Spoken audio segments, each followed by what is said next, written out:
வெளிநாட்டுக்கு போகணும்னு ஆசை. ஆனால் அவனுக்கு எந்த மொழியும் தெரியாது. இருந்தாலும் சமாளிச்சுக்கலாம்னு முடிவு பண்ணிட்டு கிளம்பிட்டான். ஏதோ ஒரு தேசத்துக்கு போய் சேர்ந்தான். அங்கே அவனுக்கு யாரையும் தெரியாது. அவங்க என்ன மொழியில் பேசிக்கிறாங்க அப்படிங்கிறது கூட புரியல. என்ன பண்ணுறதுன்னு யோசனை பண்ணிட்டு ஒரு இடத்துல நின்றுக்கிட்டு இருக்கிறான். எதிர ஒரு பெரிய கட்டடம், நிறைய பேர் உள்ளே போயிட்டு இருக்கிறாங்க. இவனும் அவங்க பின்னாடியே உள்ளே போனான். ஒரு பெரிய அறை, அலங்காரம்லாம் பண்ணி வச்சிருக்கிறாங்க. நிறைய பேர் சாப்பிட்றதுக்காக உட்காந்துருக்குறாங்க. இவனுக்கு நல்ல பசி, அதனால் இவனும் உட்காந்தான். சாப்பாடு போட்டாங்க, சாப்பிட்டான். அன்பான உபசரிப்பு. இவன் மனசு உள்ள நினச்சிக்கிட்டான், இது ஏதோ அரசருடைய அரண்மனை மாதிரி தெரியுது, இன்னைக்கு ஏதோ விருந்து நடக்குது, நல்ல வேளை நம்ம பசியும் தீர்ந்தது அப்படின்னு நினச்சிக்கிட்டே நிமிர்ந்து பார்க்குறான். சாப்பாடு பரிமாறினவன் எதிரில் ரொம்ப பணிவோட முதுகை வளைச்சி வணக்கம் தெரிவித்தான். இவனும் எழுந்திரிச்சு நின்று முதுகை வளைச்சி வணக்கம் தெரிவித்தான். ரொம்ப நன்றின்னா. அவன் ஒரு சீட்டை இவன் கையில் கொடுத்தான். இவன் அதை வாங்கி பார்க்குறான். என்ன எழுதியிருக்குன்னு ஒன்றும் புரியல. சரி, இந்த நாட்டில் தங்களுடைய நன்றியை சீட்டில் எழுதி தான் கொடுப்பாங்க போல இருக்கு அப்படின்னு நினச்சிக்கிட்டு மறுபடியும் நன்றின்னா. ஆனால் அவன் காசை கொடுங்கன்னா. ஏன்னா அது ஒரு ஹோட்டல், இவன் சாப்பிட்டதுக்கான பில் அது. இவன் அதை புரிஞ்சிக்கவே இல்லை. நன்றின்னு அந்த சீட்டில் எழுதி கொடுக்குறாங்க போல இருக்கு அப்படின்னு நினச்சிக்கிட்டு அதை வாங்கி சட்டை பையில் பத்திரமா வச்சுக்கிட்டு பரவாயில்லைங்க ரொம்ப மகிழ்ச்சின்னா. ஒரு வெளிநாட்டுக்காரனுக்கு இவ்வளவு தூரம் மரியாதை பண்ணுறீங்களே, எங்கள் ஊருக்கு போனதும் உங்களை பற்றி நிறைய சொல்லுவேன் அப்படின்னா. இவன் என்ன சொல்கிறான்னு அவனுக்கு புரியல. இவனை பிடிச்சி அழைச்சிட்டு போய் முதலாளி முன்னாடி நிறுத்தினான். நாம் சொன்னதில் இவனுக்கு ரொம்ப பெருமையாக இருக்கணும் போல இருக்கு, அதுதான் பெரிய இடத்துக்கு அழைச்சிட்டு வந்திருக்கிறான் அப்படின்னு இவன் நினச்சிக்கிறான். அவரும் பில்லுக்கான பணத்தை கொடுங்கிறாரு. பரவாயில்லைங்க ரொம்ப மகிழ்ச்சி நன்றிங்கிறான் இவன். அவரு பார்த்தார், இவனை நீதிமன்றத்துக்கு அனுப்பி வச்சுட்டார். இவன் என்ன நினச்சிக்கிட்டான், நம்மளை இந்த ஊர் ராஜா முன்னாடியே அழைச்சிக்கிட்டு வந்து நிறுத்தி இருக்கிறாங்க போல இருக்கு, என்ன ஒரு பெருந்தன்மை அப்படின்னு நினச்சிக்கிறான். நீதிபதி சொன்னார், சாப்பிட்டதுக்கான பணத்தை கொடுத்துரு, இல்லைன்னா அதுக்கான தண்டனையை அனுபவிக்க வேண்டி இருக்கும்னார். ராஜாவே நமக்கு நன்றி சொல்கிறாரு போல இருக்கு அப்படின்னு நினச்சிக்கிறான் இவன். என் மகிழ்ச்சிக்கு எல்லையே இல்லைங்க அப்படின்னா. அவர் பார்த்தார், இவனுக்கு தண்டனை கொடுக்க வேண்டியது தான் அப்படின்னு முடிவு பண்ணார். உடனே தீர்ப்பு எழுதினார். இவனை கழுதையில் பின்புறமாக உட்கார வைங்க, இவன் ஒரு மோசடிக்காரன் அப்படின்னு ஒரு போர்டு எழுதி அவன் கழுத்தில் மாட்டுங்க, அப்புறம் அந்த கழுதையை ஊர் பூரா விரட்டுங்க அப்படின்னார். இவனுக்கு தான் மொழி புரியலையே, ஏதோ நடக்குது அப்படிங்கிறது மட்டும் புரியுது. எல்லாரும் சேர்ந்து இவனை ஒரு கழுதை மேலே உட்கார வச்சாங்க. ஓஹோ, நம்மளை பாராட்டி ஒரு ஊர்வலம் நடத்துகிறாங்க போல இருக்கு அப்படின்னு நினச்சிக்கிறான் இவன். எல்லாரும் சத்தம் போட்டுக்கிட்டே கையை தட்டிக்கிட்டு கழுதை பின்னாடி ஓடி வர்றாங்க. இவனுக்கு ரொம்ப உற்சாகமாக இருக்குது. எல்லாருக்கும் கை கூப்பி வணக்கம் சொல்லிக்கிட்டே போகிறான். கூட்டத்தில் திடீர்னு ஒரு தெரிஞ்ச முகம் தெரியுது. அவனுடைய தேசத்தை சேர்ந்த ஒரு ஆள் அவன். அவனை பார்த்ததும் இவனுக்கு ரொம்ப உற்சாகம். நம்ம ஊருக்கு போனதும் இங்கே நமக்கு கிடைச்ச மரியாதையெல்லாம் உண்மைதான்னு சொல்கிறதுக்கு ஒரு சாட்சியும் கிடைச்சிட்டுது அப்படின்னு நினச்சிக்கிறான். அவனை பார்த்து கத்தனான், நல்லா பார்த்துக்க, இந்த ஊர் மக்கள் எனக்கு எப்படிப்பட்ட வரவேற்பு கொடுக்குறாங்கங்கிறத நல்லா கவனிச்சுக்கோ அப்படிங்கிறான். அவனுக்கு அவமானமாக போட்டுது. தலையை குனிஞ்சிக்கிட்டே நழுவி போயிட்டான். இவன் பார்த்தான், அவன் தலை தெரியல. ஆகா, அவனுக்கு நம்ம மேலே பொறாமை போல இருக்கு, அதனால தான் காணாமல் போயிட்டான் அப்படின்னு நினச்சிக்கிறான். இப்படி ஒரு வேடிக்கை கதையை பெரியவங்க சொல்கிறது உண்டு. கதை வேடிக்கையாக இருந்தாலும் இதில் உள்ள கருத்து என்ன தெரியுமா? அந்த கழுதை மேலே உட்காந்துருக்கிறானே, அது மாதிரி தான் நாமளும் அகங்காரங்கிற கழுதை மேலே உட்காந்துக்கிட்டு இருக்கோமா. நாமளும் கிட்டத்தட்ட அதே மாதிரி பிரம்மையில் தான் இருக்கிறோமா. என்ன நடக்குதுங்கிறதே புரியறதில்ல. அகங்காரத்தில் பேசுகிறவனுக்கும் சித்த சுவாதீனம் இல்லாமல் பேசுகிறவனுக்கும் அதிக வித்தியாசம் இருக்கிறதில்ல. அது மாதிரி ஒருத்தன் தன்னுடைய வீட்டை சுற்றி சேற்றை வாரி இறைச்சிக்கிட்டு இருந்தானா. அந்த வழியாக வந்த ஒரு பெரியவர் அதை பார்த்துருக்கார். என்னப்பா பண்ணிகிட்டு இருக்கிற அப்படின்னு கேட்டாராம். கழுதைகளை விரட்டிக்கிட்டு இருக்கிறேன் அப்படின்னானா. இங்கே கழுதைகளே காணுமே அப்படின்னாரான் அவர். அதுதான் ஏற்கனவே விரட்டி விட்டனே அப்படின்னானா இவன்.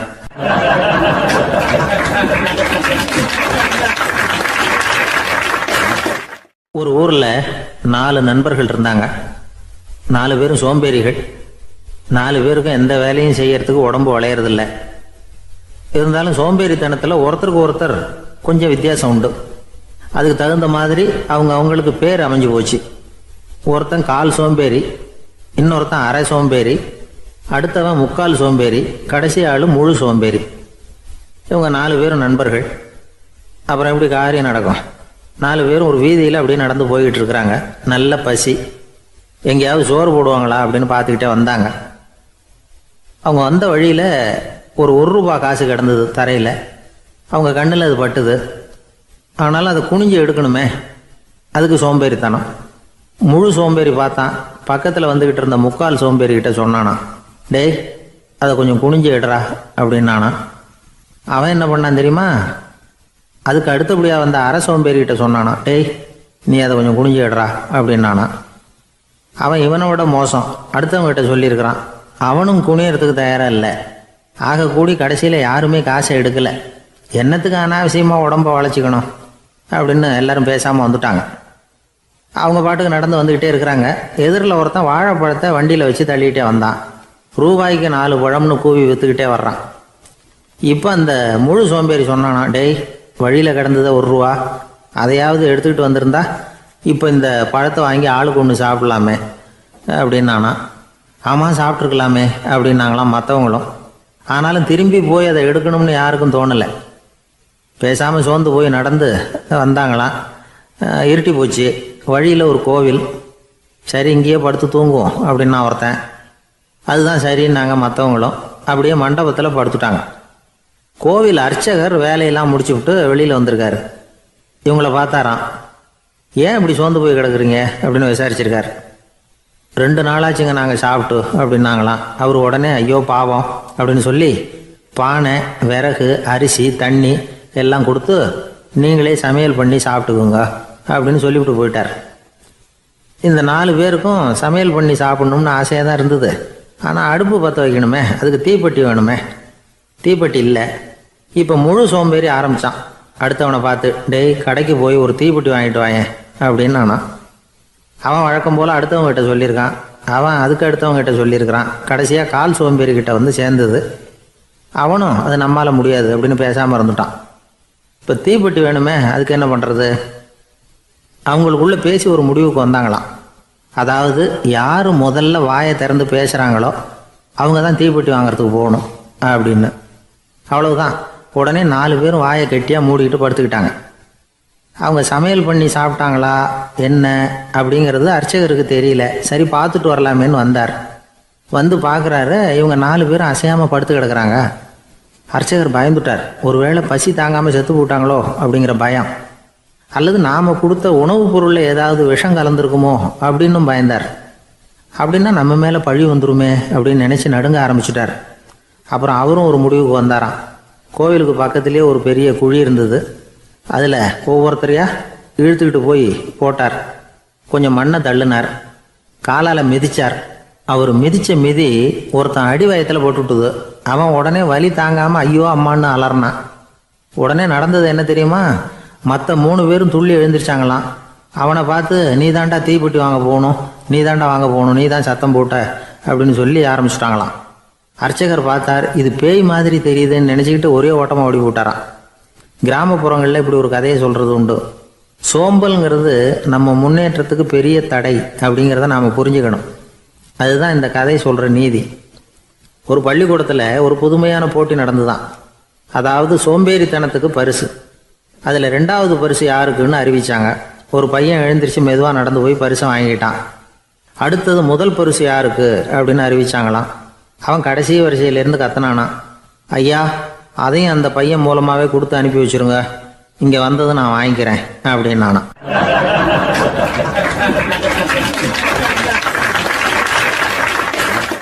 ஒரு ஊரில் ஒரு ராஜா இருந்தார். அவர் ஒரு நாள் காலையில் அரண்மனையில் மேல் மாடத்தில் வந்து நின்றுக்கிட்டு இருந்தார். அப்போ ஒரு ஆள் வீதியில் ரொம்ப வேகமாக ஓடிக்கிட்டு இருக்கான். அதை ராஜா கவனித்தார். அவன் மனசில் ஏதோ ஒரு தவிப்பு இருக்குங்கிறத புரிஞ்சுக்கிட்டார். உடனே அரண்மனை சேவகர்களை கூப்பிட்டார். அந்த ஆளை இங்கே அழைச்சிட்டு வாங்க அப்படின்னார். இவங்க ஓடி போய் அந்த ஆளை அழைச்சிட்டு வந்தாங்க. மன்னர் முன்னாடி நிறுத்தினாங்க. மன்னர் அவனை நிமிர்ந்து பார்த்தார். எதுக்காக இவ்வளோ வேகமாக ஓடிக்கிட்டு இருக்கிற அப்படின்னு கேட்டார். இதுக்கு அவன் சொன்னான், மன்னா நம்ம கோட்டையின் வடக்கு வாசல் இருக்கு இல்லையா, அது ஓரமாக ஒரு பெரிய பாறாங்கல் கிடக்கு. அதுக்கு அடியில் நான் ஒரே ஒரு வெள்ளி நாணயத்தை புதைச்சி வச்சுருக்கேன். அது இப்போ எனக்கு தேவைப்படுது. என்னுடைய மனைவிக்கு ஒரு பரிசு வாங்கி கொடுக்க வேண்டியிருக்கு. அதுக்காக தான் அவசரமாக ஓடிக்கிட்டு இருக்கிறேன் அப்படின்னா. மன்னர் யோசனை பண்ணார். அப்புறம் சொன்னார், அதுக்காகவா இப்படி ஓடுற? பரவாயில்ல, அதை பற்றி கவலைப்படாத. நான் உனக்கு 10 வெள்ளி காசுகள் தர்றேன், வாங்கிட்டு திரும்பி போ அப்படின்னார். இவன் தலையை சொரிஞ்சான். மன்னா, நீங்கள் கொடுக்கறத ரொம்பவும் மகிழ்ச்சியோடு வாங்கிக்கிறேன். இருந்தாலும் அதுக்கப்புறம் அந்த வடக்கு வாசலுக்கு போய் அங்கே இருக்கிற ஒரு நாணயத்தையும் எடுத்துக்கிட்டு போயிடுறேனே அப்படின்னானா. இதை பாருப்பா, அந்த ஒரு நாணயத்தை மறந்துடு, உனக்கு 100 வெள்ளி நாணயங்கள் தரேன் இருக்கார். மன்னா, ரொம்ப மகிழ்ச்சி. உங்கள் மாதிரி தாராள குணம் வேற யாருக்கும் வராது. நீங்கள் கொடுக்குற 100 நாணயங்களையும் வாங்கிக்கிறேன். இருந்தாலும் வடக்கு வாசலுக்கு போய் அதையும் எடுத்துக்கிட்டா 101 ஆயிடுமே அப்படின்னானா. இதை பாருப்பா, அந்த ஒரு நாணயத்தை மறந்துடு, அது எக்கேடாவது கெட்டு போகட்டும். நான் உனக்கு 100 பொற்காசுகள் தரேன், அதையாவது வாங்கிட்டு வந்த வழியிலேயே திரும்பி போடுன்னாரான். தங்க நாணயங்களே தரேன்னு சொல்கிறீங்க, தாராளமாக வாங்கிக்கிறேன். இருந்தாலும் வடக்கு வாசலுக்கு போய் அப்படின்னு மறுபடியும் ஆரம்பித்தான். அரசர் பொறுமை இழந்துட்டார். கடைசியாக ஒரு முடிவுக்கு வந்துட்டார். இதை பாருப்பா, உனக்கு என்னுடைய ராஜ்யத்திலேயே பாதியை கொடுத்துட்றேன், அப்படியாவது திருப்தியாக திரும்பி போ அப்படின்னாராம். மன்னா, உங்களுடைய பெருந்தன்மைக்கு ஈடு இணையே கிடையாது. தேசத்திலேயே பாதி பிரித்து கொடுக்குறேன்னு சொல்கிறீங்க, அதனால் உங்ககிட்ட ஒரு சின்ன வேண்டுகோள் அப்படின்னானா. சொல்லுன்னாராம் மன்னர் ஆர்வமா. இவன் மெதுவாக ஆரம்பித்தான். அப்படி இந்த ராஜ்யத்தை 2ஆக பிரிக்கிறப்போ அந்த வடக்கு வாசல் இருக்கிற பக்கத்தை என்கிட்டயே கொடுத்துருங்கோ அப்படின்னானா. மன்னர் அசந்து போயிட்டார். இந்த கதை எதுக்காகன்னு கேட்டால், மனம்ங்கிறது ஒரு குரங்குங்கிறத புரிஞ்சுக்கிறதுக்காகத்தான். உன்னை பிடிச்சிக்கிட்டா லேசில் விடாது. அப்படிப்பட்ட மனசை அறிவு தான் வழி நடத்தணும். அதில் தான் வாழ்க்கையின் வெற்றி அடங்கி இருக்குது. ஒரு சின்ன பையன் தெருவில் அழுதுகிட்டு இருந்தான். ஏன்பா அழுவுறேன்னு ஒரு பெரியவர் கேட்டார். 1 ரூபா காசை இங்கே தொலைச்சுட்டேன் அப்படின்னா. சரி, அதுக்காக அழாத, அதுக்கு பதிலாக 10 ரூபா தரேன், இந்தா வச்சுக்கோன்னு கொடுத்தாரு. அந்த 10 ரூபாயை வாங்கி சட்டப்பையில் போட்டுக்கிட்டு அதை விட அதிகமாக சத்தம் போட்டு அழ ஆரம்பிச்சுட்டான். மறுபடியும் ஏன்டா அழறேன்னு கேட்டார் பெரியவர். அந்த 1 ரூபாயும் கிடைச்சிட்டுதுன்னா இப்போ என்கிட்ட 11 ரூபா இருக்குமே, இப்போ 10 ரூபா தானே இருக்கு அப்படின்னு சொல்லிவிட்டு அழறான்.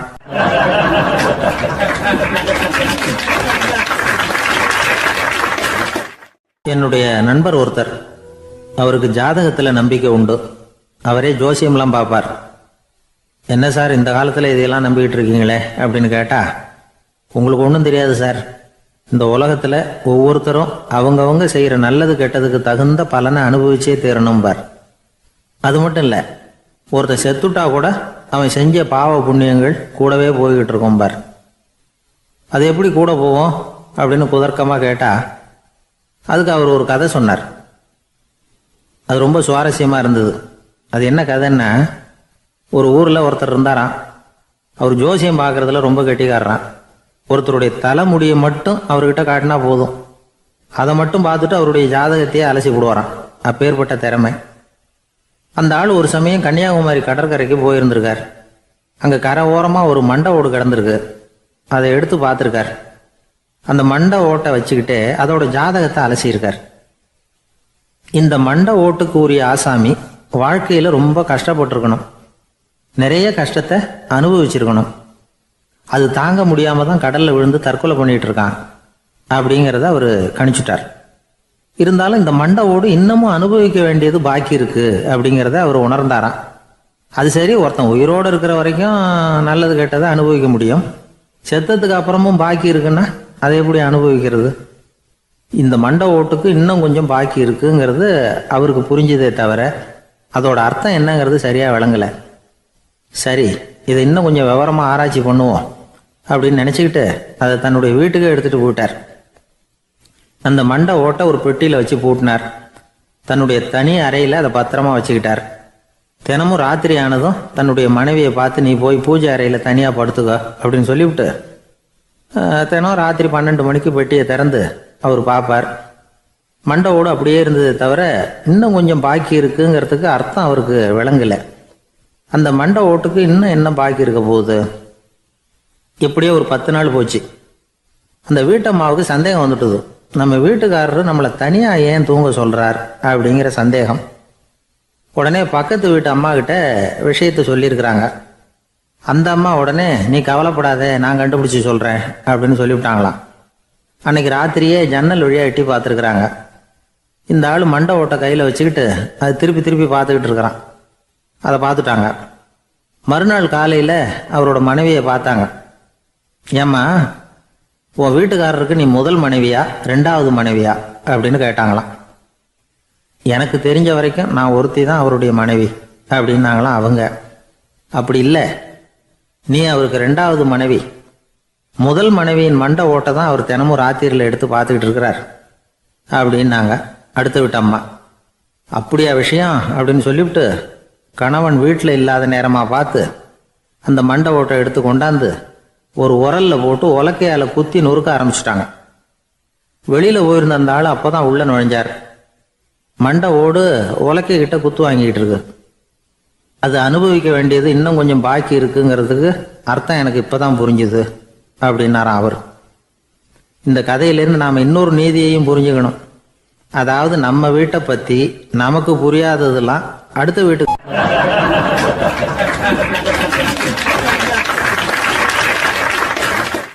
சங்கீத வித்வான்களில் பல வகை உண்டு. சில குறிப்பிட்ட ராகங்களை பாடுறதுல அவங்களுக்கு பெருமை வர்றது உண்டு. ஆனால் ஒருத்தர் இருந்தார், அவரால் ஒரு ராகத்துக்கே பெருமை வந்தது. அந்த ராகத்தை அவர் வாசித்து கேட்கணும் அப்படின்னு சொல்லுவாங்க. அது என்ன ராகம்னா தோடி ராகம். சரி, அந்த வித்வான் யாருன்னா அவர் தான் திருவாவடுதுறை ராஜரத்னம் பிள்ளை. பேராசிரியர் கல்கி ஒரு சமயம் தம்முடைய பத்திரிகையில் எழுதினாராம். அதை அப்படியே படிக்கிறேன் கேளுங்களேன். ஆகா, ஸ்ரீ ராஜரத்னம் பிள்ளையின் தோடி ஆலாபனையை முதலில் கேட்டபோது அவருடைய கற்பனையை விட்டு தள்ளுங்கள். நம்முடைய மனதில் என்னென்ன இன்பமயமான கற்பனைகள் எல்லாம் உதித்தன. குழந்தை தாயிடம் கொஞ்சம் குரலை கேட்டோம், அன்னை குழந்தையிடம் கொஞ்சம் குரலை கேட்டோம், ரதியும் மன்மதனும் பேசிக்கொண்ட காதல் மொழிகளை கேட்டோம், முருகன் சிவபெருமான் செவிகுளிர மொழிந்த உபதேசத்தை கேட்டோம், கலைமகள் கவிஞனுக்கு அருளிய ஆசி மொழிகளை கேட்டோம், நாரத முனிவருடைய தம்பூரா சுருதியை கேட்டோம், ராவணன் தன் எலும்பை ஒடித்து வீணையாகச் செய்து வாசித்த கானத்தை கேட்டோம், கானப் பறவைகளின் கலகல ஒலியை கேட்டோம், கோலக் குயில்களின் குரல் இனிமையை கேட்டோம். இப்படிலாம் பேராசிரியர் கல்கி விமர்சனம் எழுதியிருக்கிறார். திருவாவடுதுறை ராஜரத்னம் பிள்ளை அவர்களுடைய வாசிப்பை கேட்டுட்டு டி.என். ராஜரத்னம் பிள்ளை இறந்து போனார். அப்போ கவிஞர் கண்ணதாசன் எழுதினார், செவியனில் ஓடி எங்கள் சிந்தையில் ஓடி இந்த புவியெல்லாம் ஓடி நின்பார் பொங்கிய தோடி வேறிங்கு எவரிடம் போகும் ஐய இனி அதை காப்பார் யாவர் அவிந்தனின் சடலத்தோடே அவிந்தது தோடிதானும் அப்படின்னு எழுதினாராம். அந்த அளவுக்கு அவருடைய தோடியை ரசித்தவர்கள் உண்டு. அதே மாதிரி தோடின்னா என்னன்னு தெரியாமலே அவரை ரசித்தவங்களும் அந்த காலத்தில் உண்டு. அதாவது ஒரு பெரிய சபையில் இவர் வாசிச்சுக்கிட்டு இருக்கிறார். பாதியில் ஒரு பெரிய மனுஷன் உள்ளே வந்தார். அவர் உடம்புல பட்டு வேஷ்டி, ஜருகை, அங்கவஸ்திரம், வாயில் வெத்தலை, வாசனை புகையில, காதில் வைரக்கடுக்கன், கழுத்தில் தங்க சங்கிலி, கை விரல் பூரா மோதிரம், கையில் ஒரு வெள்ளி வெத்தலை புட்டி, உதவிக்கு 2 பேர் பக்கத்தில். இவ்வளவு பந்தாவோடு வரார் கச்சேரி கேட்கறதுக்கு. இப்படி வந்தவர் முதல் வரிசையில் உட்கார்ந்தார். வித்வான் வாசித்து முடித்ததும் இவர் அவரை பார்த்து, ஐயா, நீங்கள் தோடி வாசிக்கிறதுல ரொம்ப கெட்டிக்காரர்னு கேள்விப்பட்டிருக்கேன், அதை கேட்கறதுக்காக தான் மெனக்கிட்டு வந்திருக்கிறேன், அதை வாசிங்களேன் அப்படின்னாராம் இந்த பெரியவர். ராஜரத்னம் பிள்ளைக்கு ஒன்றும் புரியல. ஏன்னா இதுவரைக்கும் அவர் வாசிச்சுக்கிட்டு இருந்ததே அந்த தோடி ராகத்தை தான். அதை வாசித்து முடித்ததும் அதை வாசிங்களேன்னு இவர் கேட்குறார். அப்படின்னா இவரோட ஞானம் எப்படிப்பட்டது? இவ்வளவும் கேட்டுட்டு இப்படி கேட்குறாரே அப்படின்னு அவர் யோசிச்சிருக்கிறார் ராஜரத்னம் பிள்ளை. உடனே என்ன பண்ணார் தெரியுமா? பக்கத்தில் ரொம்ப சாதுவாக சுருதி போட்டுக்கிட்டு இருந்த ஒரு முதுகில் ஓங்கி ஒரு குத்து விட்டாராம். அவருக்கு ஒன்றும் புரியல, எதுக்கு நம்மளை அடிக்கிறார் இவர், நம்மளை குத்துறாரு வித்வான்னு. அவர் அதிர்ச்சியால் இவர் நிமிர்ந்து பார்த்துருக்கார். அப்போ ராஜரத்னம் பிள்ளை சொன்னாராம், ஏய்யா, ஐயா பெரிய மனுஷன், என்னுடைய பரம ரசிகர், தோடி ராகம் கேட்கணுங்கிறதுக்காக இவ்வளவு தூரம் வந்திருக்கிறார், வரிசையில் உட்காந்துருக்கார். நீ இந்த சமயம் பார்த்து தோடி ராகம் வாசிக்கிற நாதஸ்வரத்தை வீட்டில் வச்சுட்டு வந்துட்டியே, இப்போ ஐயாவுக்காக அந்த ராகத்தை நான் எப்படி வாசிக்கிறது அப்படின்னு சொல்லிவிட்டு மறுபடியும் முதுகில் ஒரு அடி கொடுத்தாராம். அடி வாங்கினவருக்கே சிரிப்பு அடக்க முடியலையா.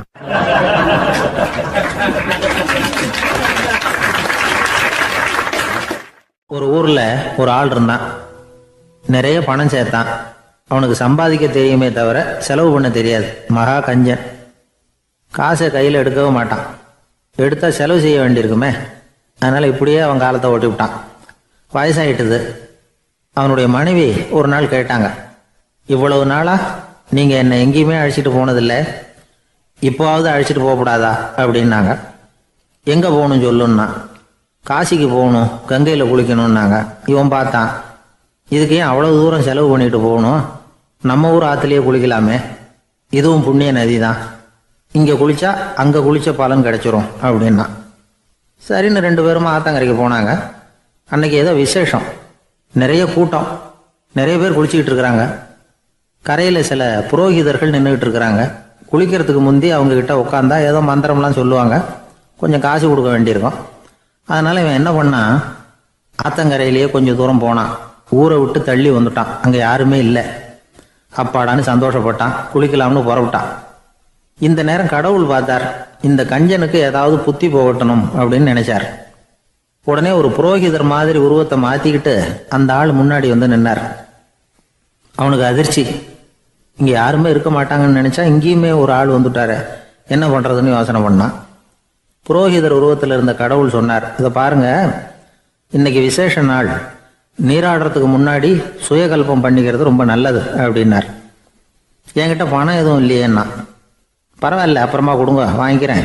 ஆனால் ஒன்று, எவ்வளவு கொடுப்பீங்கிறத மட்டும் இப்போவே சொல்லி கொடுங்க அப்படின்னார். இவன் ரொம்ப யோசனை பண்ணான். ஒரு 10 பைசா தரேன் அப்படின்னா.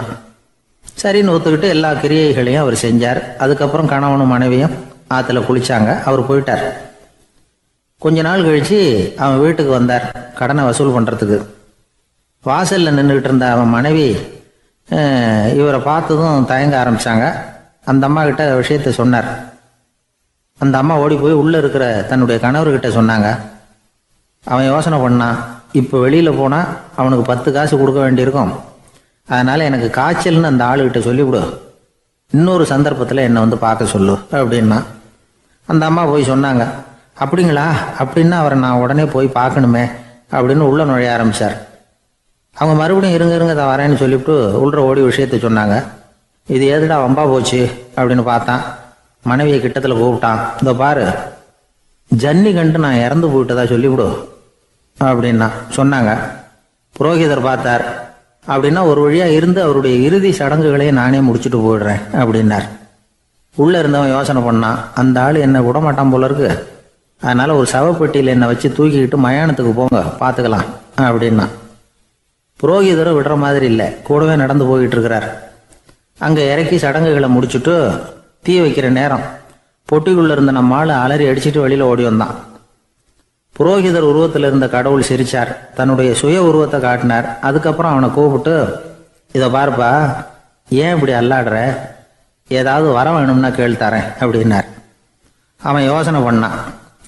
பகவானே, ஒரே ஒரு வரம் தான் உங்ககிட்ட கேட்கணும்னா. என்ன வேணும் கேளுன்னார். அந்த 10 பைசா தட்சணையை தள்ளுபடி பண்ணால் போதும் அப்படின்னா. கடவுளும் சரின்னு சொல்லிட்டு போயிட்டார். இப்படி ஒரு கதையை சுவாமி சிவானந்தர் சொல்லியிருக்கிறார். செல்வந்தர்கள் பல பேர் இப்படித்தான் இருக்கிறாங்க, தாங்களும் அனுபவிக்க மாட்டாங்க, அடுத்தவங்களுக்கும் கொடுக்க மாட்டாங்க. இது மாதிரியான கஞ்சர்களுக்கு இந்த உலகம் இல்லை, அந்த உலகம் இல்லைங்கிறார் அவர். இந்த கதையில் கடவுள் கடன் வசூலுக்கு வந்தது மாதிரி நம்ம ஊர் ஆள் ஒருத்தன் இன்னொருத்தர்கிட்ட 10 பைசா கடன் கொடுத்துட்டான். திருப்பி வாங்கறதுக்கு நடையா நடக்கிறான். கடைசியாக கேட்டான், நீ எப்போதான் கடனை திருப்பி தரப்போற, அதை முடிவாக சொல்லுன்னா. வர்ற வியாழக்கிழமை கண்டிப்பாக கொடுத்துருவேன் அப்படின்னானா அவன். அன்னைக்கு நான் ஊரில் இருக்க மாட்டேனே அப்படின்னானா இவன். அதனால் என்ன, நானும் தான் அன்னைக்கு ஊரில் இருக்க மாட்டேன் அப்படின்னானா.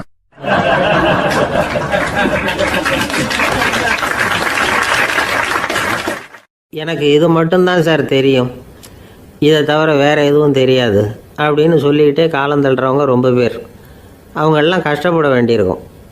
ஒருத்தர் தன்னுடைய தொழிலில் ரொம்ப கெட்டிக்காரராக இருக்கலாம், அதுக்காக எப்பவும் அதே ஞாபகத்தில் இருந்துக்கிட்டு உலகியல் அறிவு இல்லாமல் இருந்துடக்கூடாது, அது ஆபத்து. இதுக்காக நம்ம தாத்தா பாட்டிலாம் ஒரு கதை சொல்லுவாங்களே, கேள்விப்பட்டிருக்கீங்களா? ஒரு சமயம் ஒரு 4 பேர் சேர்ந்து வெளியூருக்கு பிரயாணம் போனாங்களாம். அந்த 4 பேர் எப்படி தெரியுமா? ஒருத்தர் வேதாந்தி, இன்னொருத்தர் சங்கீத வித்வான், 3வது ஆள் வைத்தியர், 4வது ஆள் ஜோசியர். இவங்க 4 பேரும் நண்பர்கள். அதனால் சேர்ந்து புறப்பட்டாங்க. வழியில் ஒரு ஊரில் தங்கினாங்க. இருட்டி போச்சு. அதனால் இன்றைக்கி ராத்திரி இங்கேயே தங்கி இருந்துட்டு நாளைக்கு புறப்படலாம் அப்படின்னு தீர்மானம் பண்ணாங்க. சாப்பாட்டுக்கு என்ன பண்ணுறது, அங்கேயே கடத்தெருவுக்கு போய் சாமான்லாம் வாங்கியாந்து சமைச்சு சாப்பிட்லாம்னு முடிவு பண்ணாங்க. 4 பேர் இருக்கிறதுனால ஆளுக்கு ஒரு காரியமாக செய்யலாம் அப்படின்னு வேலையை பிரிச்சுக்கிட்டாங்க. வைத்தியர் கறிகாய் வாங்க போனார், வேதாந்தி எண்ணெய் வாங்க போனார், ஜோசியர் பலசரக்கு வாங்க போனார், சங்கீத வித்வானுக்கு சமைக்கிற வேலை. எல்லாம் சரி, ஆனால் நடந்தது என்ன தெரியுமா? கடைத்தெருவுக்கு காய்கறி வாங்க போனார்ல வைத்தியர், அங்கே போய் மார்க்கெட்டில் பார்த்தார். ஒவ்வொரு கறிகாயாக எடுத்து பார்த்தார். இது பித்தம், உடம்புக்கு ஒத்துக்காது, இது வாயு, உடம்புக்கு ஒத்துக்காது அப்படின்னு ஒவ்வொன்றா தள்ளினார். கடைசியில் ஒன்றுமே தேரல, வெறுங்கையோடு திரும்பி வந்துக்கிட்டு இருக்கிறார். எண்ணெய் வாங்க போனார் வேதாந்தி, அவர் ஒரு தொன்னையில் எண்ணெயை வாங்கினார். பேசாமல் அதை எடுத்துகிட்டு வர வேண்டியது தானே, முடியல. அவருடைய வேதாந்த மூளை சிந்திக்க ஆரம்பிச்சுட்டுது. இந்த தொன்னைக்கு எண்ணெய் ஆதாரமா அல்லது எண்ணெய்க்கு தொன்னை ஆதாரமா அப்படிங்கிற ஆராய்ச்சியில் இறங்கினார். என்னாச்சு தெரியுமா? அப்படி கவுத்து பார்த்தார். வாங்கின எண்ணெய் பூராவையும் வழியில் கொட்டிவிட்டு வெறும் தொண்டையோடு சேர்ந்தார். பலசரக்கு வாங்க போனார் ஜோசியர், அவர் ஒரு வழியில் பார்த்தாரு. வழியில் வந்தவங்களெல்லாம் அங்கங்கே ஒரு மரத்தடியில் உட்கார வச்சு அவங்களுக்கெல்லாம் ஆர்வம் சொல்ல ஆரம்பிச்சிட்டார். அப்படி ஒவ்வொருத்தராக சொல்லி முடிச்சுட்டு கடத்தருக்கு போய் சேர்ந்தார். இவர் அங்கே போய் சேர்றதுக்குள்ளே ரொம்ப நேரம் ஆகிட்டுது. கடையெல்லாம் பூட்டி விட்டு போயிட்டாங்க. என்ன செய்கிறது? அவரும் வெறுங்கையோடு திரும்பி சேர்ந்தார். சரி, இவங்க கதை தான் இப்படி ஆச்சு. அங்கே சமைக்கிறதுக்காக உட்காந்துருந்தார் சங்கீத வித்வான், அவர் கதை என்னாச்சு தெரியுமா? அங்கே அவர் அடுப்பை பற்ற வச்சு ஒலையை கொதிக்க வச்சார். அதாவது ஒரு பானையில் தண்ணியை ஊற்றி அடுப்பில் வச்சார். அது கொதிக்க ஆரம்பிச்சிது. தண்ணி கொதிக்கிற சத்தம் இருக்குதுல்ல, அது இவருக்கு தாளம் போடுறது மாதிரி இருந்தது. ஒரே குஷி, பாட ஆரம்பிச்சிட்டார். பாடிக்கிட்டே உற்சாகமாக கையில் இருந்த கரண்டியால் அந்த பானையில் தட்டினார், தாளம் போடுறதா நினச்சிக்கிட்டு. அவ்வளவுதான், பானை பட்டுன்னு உடஞ்சி போச்சு. தலையில் கையை வச்சுக்கிட்டு அவரும் உட்காந்துட்டார். எந்த தொழில் தெரிஞ்சாலும் சரி, அதை புத்திசாலித்தனமாக பயன்படுத்த தெரியலன்னா ஆபத்து தான். அதுக்காக தான் இந்த கதை. ஒரு பஸ்ஸு டிரைவர் ரொம்ப கெட்டிக்காரர். பஸ்ஸை ரொம்ப திறமையாக ஆபத்து இல்லாமல் ஓட்டினதுக்காக பரிசுலாம் வாங்கினவர்.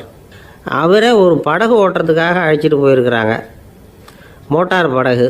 அதையும் ரொம்ப திறமையாக தான் ஓட்டிகிட்டு போயிருக்கிறாரு. நடுக்கடலில் போனதும் படகு நின்று போச்சு. மோட்டாரில் ஏதோ கோளாறு. என்ன செய்யலாம் அப்படின்னு அந்த டிரைவரை கேட்டிருக்கிறாங்க படகுல இருந்தவங்கெல்லாம். அப்போ அவர் சொன்னாராம், கவலைப்படாதீங்க, ஒன்றும் பிரச்சனை இல்லை, எல்லோரும் கொஞ்சம் கீழே இறங்கி பின்னாடி தள்ளுங்க, மோட்டார் ஸ்டார்ட் ஆகிடும் அப்படின்னாராம்.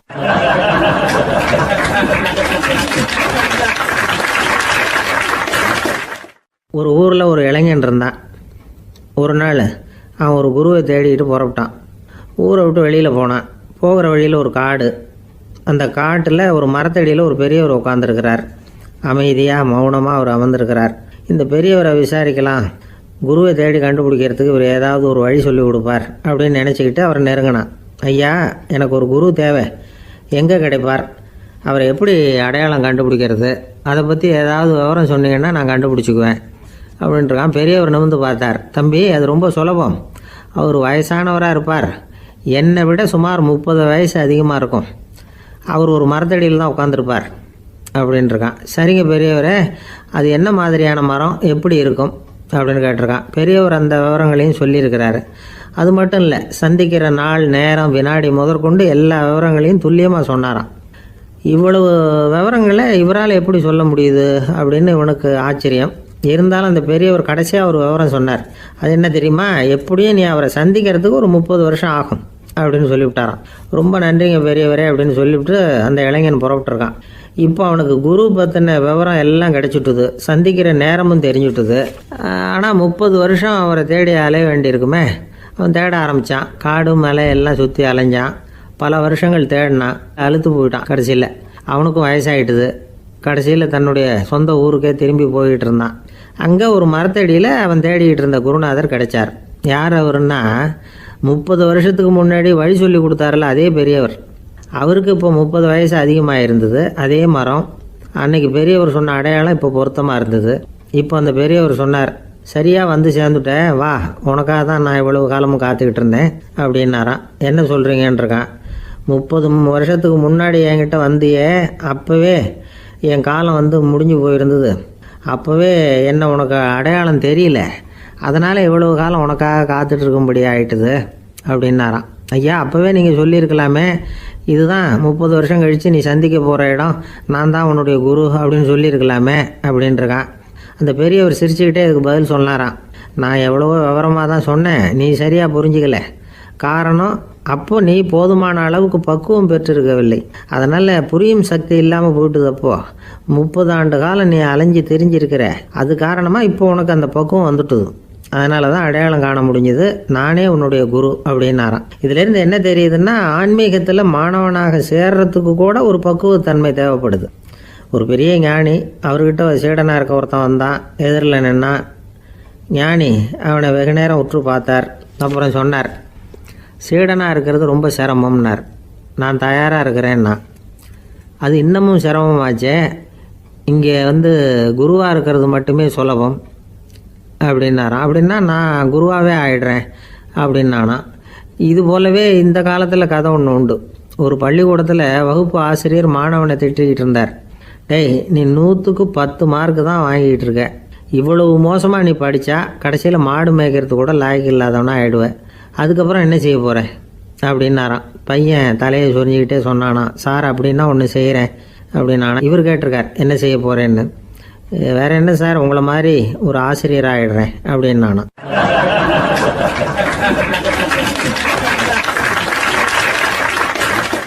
இமயமலை அடிவாரத்தில் ஒரு மடம். அங்கே ஒரு சன்னியாசி இருந்தார்.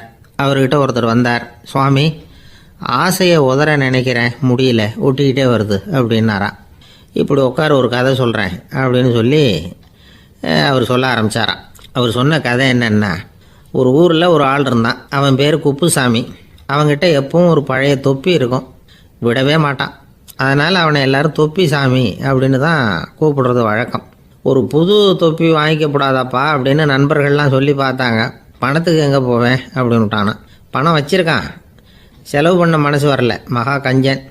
பழைய பாட்டில்கள்லாம் வாங்கி விற்றுக்கிட்டு இருந்தான். அப்படி ஒரு தடவை பழைய கண்ணாடி சாமான்களை ஏலத்தில் எடுத்தப்போ அதில் ஒரு அருமையான சென்ட்டு பாட்டில் கிடச்சிது. உடனே ஒரு ஐடியா பண்ணான். அந்த சென்ட்டை சின்ன சின்ன பாட்டில்களில் அடைச்சி ஜன்னல் ஓரமாக அடுக்கி வச்சுட்டான். அதை விற்றா நிறைய பணம் கிடைக்குமே. அதனால் இதுக்கு இடையில் ஒரு நாள் அவன் அப்படியே உட்காந்துருந்தான். அந்த நேரம் நண்பன் வந்தான். ஏண்டா, உன் பழைய தொப்பியை மாற்றப்படாதா, ஊரில் எல்லோரும் கேலி பேசுகிறாங்களே ஒன்று தொப்பி சாமின்னு அப்படின்னு சொல்லி கேட்டிருக்கான். இந்த சென்ட்டு பாட்டில் விற்றதும் பணம் வரும், அதுக்கப்புறம் பார்க்கலாம் அப்படின்னு நானா. இவன் சரி வா, நீச்சல் குளத்துக்கு போயிட்டு வருவோம் அப்படின்னு கூப்பிட்ருக்கான் நண்பன். 2 பேரும் போனாங்க. அதே நேரம் அந்த ஊர் நீதிபதியும் அங்கே குளிக்க வந்தாராம். அவர்கிட்ட இருந்தது விலை வசந்த ஒரு புது தொப்பி. அதை அங்கே இருந்த ஸ்டாண்டில் மாட்டிவிட்டு குளிக்க போனார். இதுக்கிடையில் குப்புசாமி குளிச்சுட்டு வந்தான். அவனுடைய பழைய தொப்பியை காணலை. அந்த புது தொப்பியை பார்த்தா இது நண்பனுடைய வேலை தான் அப்படிங்கிறதாக புரிஞ்சுக்கிட்டு அதை எடுத்து மாட்டிகிட்டு வந்துட்டான். நீதிபதி குளிச்சுட்டு பார்க்குறாரு, தொப்பியை காணும். போலீஸில் புகார் கொடுத்தார். அவங்க தேடினாங்க. ஒரு மூலையில் பழைய தொப்பி கிடச்சிது. அடடா, இது நம்ம குப்புசாமியோட தொப்பி இல்லையா அப்படின்னு நானா ஒருத்தன். உடனே அவன் வீட்டுக்கு தேடிட்டு போயிருக்காங்க. அங்கே போய் பார்த்தா புது தொப்பி அங்கே இருக்குது. உடனே அவனுக்கு 1000 ரூபா அபராதம் போட்டாங்களாம். அவன் பணத்தை கட்டிவிட்டு ரொம்ப எரிச்சலோடு வீட்டுக்கு வந்தான். பழைய தொப்பி கண்ணில் பட்டது. மறுபடியும், உன்னால் தானே எனக்கு 1000 ரூபா நஷ்டம் அப்படின்னு சொல்லி அதை எடுத்துக்கிட்டு அப்படி போயிருக்கான். அந்த ஊர் குளத்தில் வீசி எறிஞ்சிட்டு வந்துட்டான். அது மீன் பிடிக்கிற ஒருத்தன் கையில் சிக்கிச்சு. அவன் வர்ற வழியில் அதை எடுத்து வேகமாக வீசி எறிஞ்சான். அது நேராக குப்புசாமி வீட்டு ஜன்னல் வழியாக உள்ளே இந்த சென்ட்டு பாட்டில்கள் மேலே விழுந்து எல்லாம் உடஞ்சி நொறுங்கி போச்சு. குப்புசாமி பார்த்தான். தோட்டத்தில் ஆழமாக ஒரு குழியை வெட்டினான். அந்த தொப்பியை போட்டான், மூடிவிட்டான். இதை அடுத்த வீட்டுக்காரன் பார்த்தான். ஏதோ புதையல் தான் வச்சுருக்கான் போல இருக்குன்னு நினச்சான். போலீஸில் போய் புகார் கொடுத்துட்டான். மறுபடியும் போலீஸ் குழியை தோண்டினாங்க. பழைய தொப்பி மறுபடியும் வெளியில் வந்தது. எல்லோரும் சிரிக்கிறாங்க. அன்னைக்கு ராத்திரியே அந்த தொப்பியை எடுத்துக்கிட்டு நேராக புறப்பட்டான். ஒரு கல்லில் அதை சேர்த்து கட்டி குடிநீர் தொட்டி இருக்கும்ல, அதில் போட்டுட்டு வந்துட்டான். இனிமேல் என்ன பண்ணும் பார்ப்போன்னு. ஒரு நாள் திடீர்னு குழாயெல்லாம் அடைப்பட்டு போச்சு. மாநகராட்சி அலுவலர்கள் என்னன்னு பார்த்தா அந்த பழைய தொப்பி குழாயை அடைச்சிக்கிட்டு இருக்குது. இது குப்புசாமியோட தொப்பிங்கிறது தான் எல்லாருக்கும் தெரியுமே. உடனே குடிநீரை பாழாக்கணத்துக்காக குப்புசாமிக்கு கோர்ட்டு 2500 ரூபா அபராதம் போட்டுவிட்டுது. அதையும் கட்டிவிட்டு வெளில வந்தான். கடைசியாக முடிவு பண்ணான். ஒரு நெருப்பு குச்சியை கிழிச்சான். தொப்பியை கொளுத்தினான். எரிஞ்சது. எடுத்து வெளில எரிஞ்சான். கொஞ்ச நேரத்தில் தீ அணைப்பு படம் வந்துட்டுது. ஆமாம், இவன் எடுத்து எரிஞ்சது வெளியில் விழுந்து வீட்டுக்கு ஊரையே பற்றிக்கிட்டு எரிய ஆரம்பிச்சுட்டுது. அவனோட பணத்தாசையும் அதோடு சேர்ந்து எரிஞ்சு போச்சான். இப்படி ஒரு கதை. இந்த கதையை சொல்லி முடித்தார் அந்த இமயமலை அடிவாரத்தில் இருந்த சன்னியாசி. இப்போ அந்த குப்புசாமி எங்கே இருக்கிறான்னு கேட்டார் எதிரில் இருந்தவர். இதோ உன் எதிரிலே இருக்கிறான், நான் தான் அந்த குப்புசாமி அப்படின்னாரான் அந்த சன்னியாசி. அந்த குப்புசாமி கிட்ட இருந்தது மாதிரி ஒரு பழைய தொப்பி நம்ம ஒவ்வொருத்தர்கிட்டையும் உண்டு. அதை எப்படி தொலைக்கிறதுன்னு தெரியாமல் தடுமாறிக்கிட்டு இருக்கிறோம். அது என்ன தொப்பிங்கிறீங்களா? அதுதான் நம்மை சூழ்ந்திருக்கிற மாயை அப்படிங்கிறார் சுவாமி சின்மயானந்தர். மெய்ஞானம் கிடைக்கிறப்போ மாயை எரிஞ்சு போகும் அப்படிங்கிறது அவருடைய கருத்து. நம்மால் ஒருத்தர் வேகமாக ஓடி வந்தார். காலில் மாட்டியிருந்த பழைய செருப்பு ரெண்டையும் ஆவேசமாக தூக்கி ஒரு கிணத்துல போட்டுட்டு வெறுங்காலோடு நடந்து வந்துக்கிட்டு இருக்கிறார். ஏன் அப்படி பண்ணீங்க அப்படின்னு கேட்டோம். அந்த செருப்புக்கு சொந்தக்காரன் பின்னாடி வந்துக்கிட்டு இருக்கிறான், அதனால் அப்படி பண்ணேன் அப்படிங்கிறார் இவர்.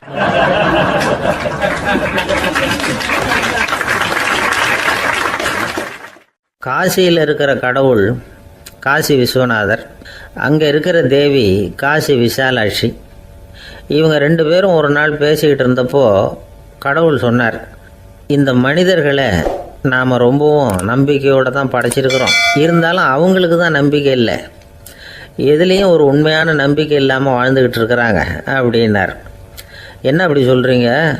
அதோ பாருங்கள், எவ்வளவு பேர் காசியை தேடிட்டு கங்கையில் குளிச்சுக்கிட்டு இருக்கிறாங்க, அவங்களெலாம் நம்பிக்கை இல்லைன்னா இவ்வளவு தூரம் தேடிட்டு இங்கே குளிப்பாங்களா அப்படின்னு நாங்கள் தேவி.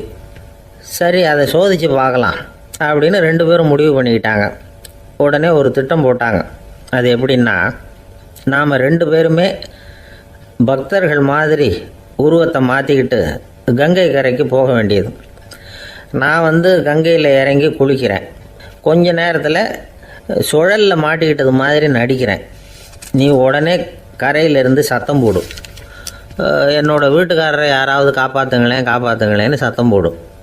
அதோடு இன்னொன்று சொல்லு, யாராவது ஒரு புண்ணிய ஆத்மா அவர்கிட்ட போய் அவருடைய முடியை பிடிச்சி இழுக்கணும். அப்படி ஒரு சாபம் இருக்குது எங்களுக்கு. புண்ணிய ஆத்மா, அதாவது எந்த பாவமும் செய்யாத இல்லாத ஒருத்தர் தான் அவரை காப்பாற்ற முடியும். அப்படிப்பட்டவங்க யாராவது வெள்ளத்தில் குதித்து என்னுடைய கணவரை காப்பாற்றுங்கோ அப்படின்னு நீ சத்தம் போடு, கூச்சல் போடு, என்ன நடக்குதுன்னு பார்க்கலாம் அப்படின்னார் கடவுள். சரின்னு சொல்லி ரெண்டு பேருமா சாதாரண பக்தர்கள் மாதிரி கங்கை கரைக்கு சேர்ந்தாங்க. அவர் இறங்கி குளித்தார். திட்டம் போட்டது மாதிரியே சுழலில் மாட்டிக்கிட்டது மாதிரி கத்துனார். கரையில் இருந்த அந்த அம்மா, ஐயோ என் கணவரை காப்பாற்றுங்களேன், யாராவது காப்பாற்றுங்களேன்னு கத்துனாங்க. பல பேர் ஓடி வந்தாங்க. உடனே இவங்க, பாவம் இல்லாத புண்ணிய ஆத்மா ஒருத்தரால் தான் என்னுடைய கணவர் காப்பாற்றப்படணுங்கிறது விதி, அப்படி ஒரு சாபம் இருக்குது, அதனால் புண்ணிய ஆத்மா யாராவது அவர்கிட்ட போய் அவர் முடியை பிடிச்சி தூக்குனா அவரை காப்பாற்றி விடலாம் அப்படின்னாங்க. இவங்க இப்படி சொன்னதும் எல்லாரும் திகைச்சு போய் நின்றுட்டாங்க. ஒவ்வொருத்தருக்கும் அவங்க செஞ்ச பாவம்லாம் ஒவ்வொன்றா ஞாபகத்துக்கு வர ஆரம்பிச்சுட்டுது. சரி, இதுக்கு நாம் லாயக்கு இல்லை அப்படின்னு சொல்லி ஒதுங்கி போக ஆரம்பிச்சிட்டாங்க எல்லாம். இந்த சமயத்தில் யாரோ ஒருத்தர் வேகமாக ஓடி வந்தார், ஆற்றுல குதித்தார். அவர்கிட்ட போனார், முடியை பிடிச்சார், தூக்குனார், அவரை காப்பாற்றி கரைக்கு கொண்டுட்டு வந்துட்டார். அப்படி காப்பாற்றின அந்த ஆளை இவங்க ரெண்டு பேரும் தனியாக கூப்பிட்டுக்கிட்டு ஒரு மண்டபத்துக்கு வந்துட்டாங்க. விசாரிக்கிறாங்க, நீ யாரப்பா அப்படின்னு கேட்குறாங்க. ஏதும் தெரியாத மாதிரி, நான் இந்த ஊர் அன்ன சத்திரத்தில் வேலை செய்கிற ஒரு சமையல்காரன் அப்படிங்கிறார். நீ கங்கையில் குளிக்கிறது உண்டான்னு கேட்டிருக்காங்க. நான் இந்த ஊர்லேயே தான் இருக்கிறேன், இருந்தாலும் தினமும் கங்கையில் குளிக்கிறதில்ல, எப்பாவது ஒரு நாள் அங்கே குளிப்பேன் அப்படின்னார். கங்கையில் மூழ்கி எழுந்திரிச்சா பாவமெல்லாம் தொலையும்னு சொல்கிறாங்க. அப்படி இருக்கிறப்போ அங்கே இன்றைக்கி கங்கையில் குளிச்சுக்கிட்டு இருக்கிறவங்கெல்லாம் தங்களை புண்ணிய ஆத்மாவா நினைக்கல. கங்கையில் குளிக்காத நீ உன்னை புண்ணிய ஆத்மாவா நினச்சி என்னை காப்பாற்ற வந்திருக்கிற, அது எப்படி அப்படின்னு கேட்டார். அதுக்கு அந்த ஆள் சொல்கிறான், கங்கையில் குதித்ததுக்கு அப்புறம் தானே உங்களை காப்பாற்ற போகிறோம், அப்படி குதிக்கும் பொழுது என்னுடைய பாவமெல்லாம் போயிருக்கும்ல, நான் புண்ணிய ஆத்மாவாக ஆயிருப்பேனே, அதனால தான் துணிஞ்சு உங்களை காப்பாற்றினேன் அப்படின்னா.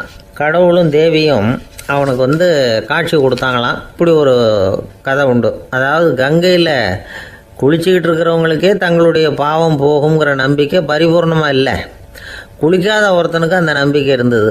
அதனால் அவனால் கடவுளை பார்க்க முடிஞ்சது. கடவுளை நாமளும் பார்க்க முடியுமா முடியாதா அப்படிங்கிற குழப்பம்லாம் நமக்கு வேண்டியதில்லை.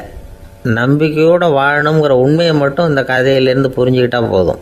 ஏன்னா இந்த கதையை கேட்டுட்டு ஒரு நண்பன் குதர்க்கமாக ஒரு கேள்வி கேட்டான்.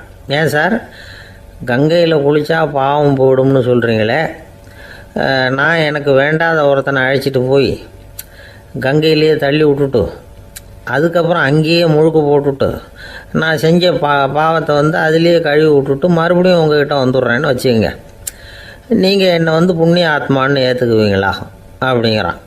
ஆள் கொஞ்சம் ஆசைந்தான் நம்மளே அங்கே அழைச்சிட்டு போனாலும் போயிடுவான்.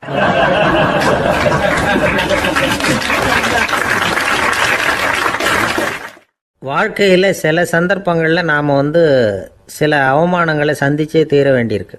என்ன பண்ணுறது, காலம் அப்படி. அவமானப்படுறவங்க உடனே அடங்கி போயிடுறது தான் உலக வழக்கம்.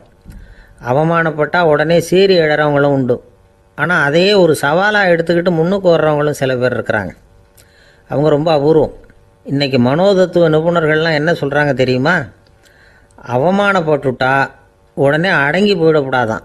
அதையே ஒரு சவாலாக எடுத்துக்கிட்டு மனசில் ஒரு வைராக்கியத்தோடு முயற்சி பண்ணினா வாழ்க்கையில் எல்லாரும் முன்னேறலாமா. அவமானங்கிறத நாம் வைராக்கியமாக மாற்றிக்கணும். அதுதான் வெற்றிக்கு வழி. ராமர் இந்த பூமியில் பிறந்ததே ஒரு வைராக்கியத்தினால தான் சார் அப்படின்னார் ஒருத்தர். எப்படிங்க அது அப்படின்னு கேட்டேன். அவர் சொன்னார், தசரதருக்கு ராமர் குழந்தையாக பிறக்கணும், அப்போ தான் இங்கே இருக்கிற கஷ்டங்கள்லாம் நீங்கும் அப்படின்னு சர்வலோகமும் எதிர்பார்த்துக்கிட்டு இருக்குது. ஆனால் அவர் எப்போ பிறப்பார் அப்படின்னு யாருக்கும் தெரியல. அந்த காரியம் சீக்கிரம் நடக்கணுமே, அதுக்கு என்ன பண்ணுறது? நாரதர் வந்தார் ஒரு நாள் தசரதரை தேடி. தசரதா, உனக்கு ஒரு செய்தி தெரியுமான்னு ஆரம்பித்தார். அவர் எப்பவும் இப்படித்தானே ஆரம்பிக்கிறது வழக்கம். என்ன விஷயம்னு கேட்டார் தசரதர். தசரதா, நீ அடிக்கடி உன்னோட தேரில் ஏறிக்கிட்டு தேவலோகத்துக்கு போகிற, அங்கே போகிற வர்ற எல்லாம் பண்ணிகிட்ருக்க, எல்லாம் சரி. தேவலோகத்துலேயும் உன்னை நல்லபடியாக தான் வரவேற்கிறாங்க. தேவேந்திரன் உன்னை பிரியமாக அழைச்சிட்டு போய் தன்னுடைய அரியாசனத்திலேயே தனக்கு பக்கத்திலேயே உட்கார வைக்கிறான். நீயும் சந்தோஷமாக உட்காந்து பேசிவிட்டு வந்துடுற. ஆனால் நீ இங்கே வந்ததுக்கு அப்புறம் அங்கே என்ன நடக்குது தெரியுமா உனக்கு அப்படின்னாரான் நாரதர். என்ன நடக்குது எனக்கு ஒன்றும் தெரியலையே அப்படின்னாரான் தசரதர். நாரதர்கிட்ட கிட்டத்தில் கேட்டிருக்கார், கொஞ்சம் சொல்லுங்கள் என்னது அப்படின்னு. அவர் நெருங்கி வந்தாரான் நாரதரும். மெதுவாக அவர் காதோட காதாக சொன்னாராம். அதாவது நம்ம பாஷையில் சொல்லப்போனால் பற்ற வைக்கிறார். நீ அங்கே தேவேந்திரங்கிட்ட உட்காந்து பேசிவிட்டு வந்த பிறகு நீ அங்கே உட்காந்துருந்த அரியாசனத்தை தண்ணி ஊற்றி கழுவி சுத்தப்படுத்துகிறாங்க. நீ என்ன அந்த அளவுக்கு சுத்தம் இல்லாத ஆளா, தினம் குளிக்காமையாக இருக்கிற அப்படின்னாராம். தசரதருக்கு இது ரொம்ப அவமானமாக போயிட்டுது. அப்படியே செய்கிறாங்க அப்படின்னாராம். ஆமாம், நீ வேணும்னா நான் சொல்கிறது உண்மையா இல்லையா அப்படின்னு சோதனை பண்ணி பார்த்துக்கோ அப்படின்னாரான் நாரதர். உடனே தசரதர் இதுக்காகவே புறப்பட்டு தேவலோகம் போனார். அங்கே வழக்கம் போலவே இவரை கூப்பிட்டு உட்கார வச்சு பேசிக்கிட்டு இருந்தான் தேவேந்திரன். கொஞ்ச நேரம் பேசிக்கிட்டு இருந்துட்டு சரி நான் கிளம்புறேன்னு புறப்பட்டார். சரி, அவனும் வாசல் வரைக்கும் வழி அனுப்பி வச்சுட்டு உள்ளே போயிட்டான். தசரதர் வெளியில் கொஞ்ச நேரம் மறைஞ்சி இருந்துட்டு மெதுவாக உள்ளே எட்டி பார்த்தார் என்ன நடக்குதுன்னு. நாரதர் சொன்னது உண்மைதான். தசரதர் உட்காந்துருந்த ஆசனத்தை அங்கே 2 தேவர்கள் கழுவி சுத்தப்படுத்திக்கிட்டு இருக்கிறாங்க. தசரதரால் இதை தாங்கிக்க முடியல. அவருக்கு ரொம்ப அவமானமாக போச்சு. நேராக கிடுகிடுன்னு தேவேந்திரங்கிட்டே போனார். நான் உட்காந்துருந்த இருக்கையே சுத்தம் பண்ணுறியே, நான் என்ன அந்த அளவுக்கு பாவியா அப்படின்னு கேட்டார். ரொம்ப கோபமாக கேட்டார். தசரதரே, மனுஷனுக்கு 3 கடன்கள் உண்டு. தேவ கடன், ரிஷி கடன், பித்ரு கடன். இதை தீர்க்காதவன் பாவியாகிறான். இதில் மகனை பெறுவதால் தான் பித்ரு கடன் தீரும். உனக்கு மகன் கிடையாது, அதனால் நீ பாவி ஆகிற. பாவி உட்காந்துருந்த இடம்ங்கிறதுனால அதை சுத்தம் செய்ய வேண்டியது எங்கள் கடமை அப்படின்னு நானும் தேவேந்திரன். இந்த இடத்துல தசரதருக்கு ஏற்பட்ட அவமானம் ஒரு வைராக்கியமாக மாறிச்சு. தேவேந்திரனே கேட்டுக்கோ, ஒரு மகனை பெற்ற பிறகு தான் இந்த சபையில் மறுபடியும் அடி எடுத்து வைப்பேன் அப்படின்னு சொல்லிவிட்டு போயிட்டாரான். போய் புத்திர காமேஷ் யாகம் பண்ணார். புத்திரர்கள் பிறந்தார்கள். இந்த கதையில் உள்ள கருத்து என்னென்னா, தேவேந்திரன் தசரதரை அப்படி அவமானப்படுத்தலைன்னா அவருக்கு இப்படி ஒரு வைராக்கியம் பிறந்திருக்குமா யோசிச்சு பார்க்கணும். நமக்கு ஏற்படுகிற சில அவமானங்களையும் வைராக்கியமாக மாற்றிக்குவோம். அப்படி மாற்றிக்கிட்டோம்னா வாழ்க்கையில் முன்னேறலாம். நம்ம ஆளுங்க சில பேர் அவமானத்தை வைராக்கியமாக மாற்றிக்கிறது எப்படி தெரியுமா? நம்மக்கிட்ட ஒரு பையன் சொன்னான், எங்கள் அப்பா என்னை எல்லாருக்கும் முன்னாடி வச்சு திட்டிவிட்டார், பொறுப்பு இல்லாமல் ஊர் சுற்றுறேன்னு சொல்லி அவமானப்படுத்தி விட்டார். இனிமேல் நீ என் முகத்திலேயே முழிக்காதரா போடான்னு வேற சொல்லிவிட்டார். எனக்கு ரோஷம் வந்துட்டுது. அந்த அவமானத்தை வைராக்கியமாக மாற்றிக்கிட்டேன். அன்னையிலேருந்து அவர் முகத்திலேயே முழிக்கிறது இல்லை அப்படின்னா. அப்படியான்னு கேட்டோம். ஆமாங்க, அவர் வீட்டில் இல்லாத நேரமாக பார்த்து உள்ள சமையல் கட்டுக்கு போய் சாப்பிட்டுட்டு நைஸாக வெளியில் வந்துடுவேன் அப்படிங்கிறான் அவன்.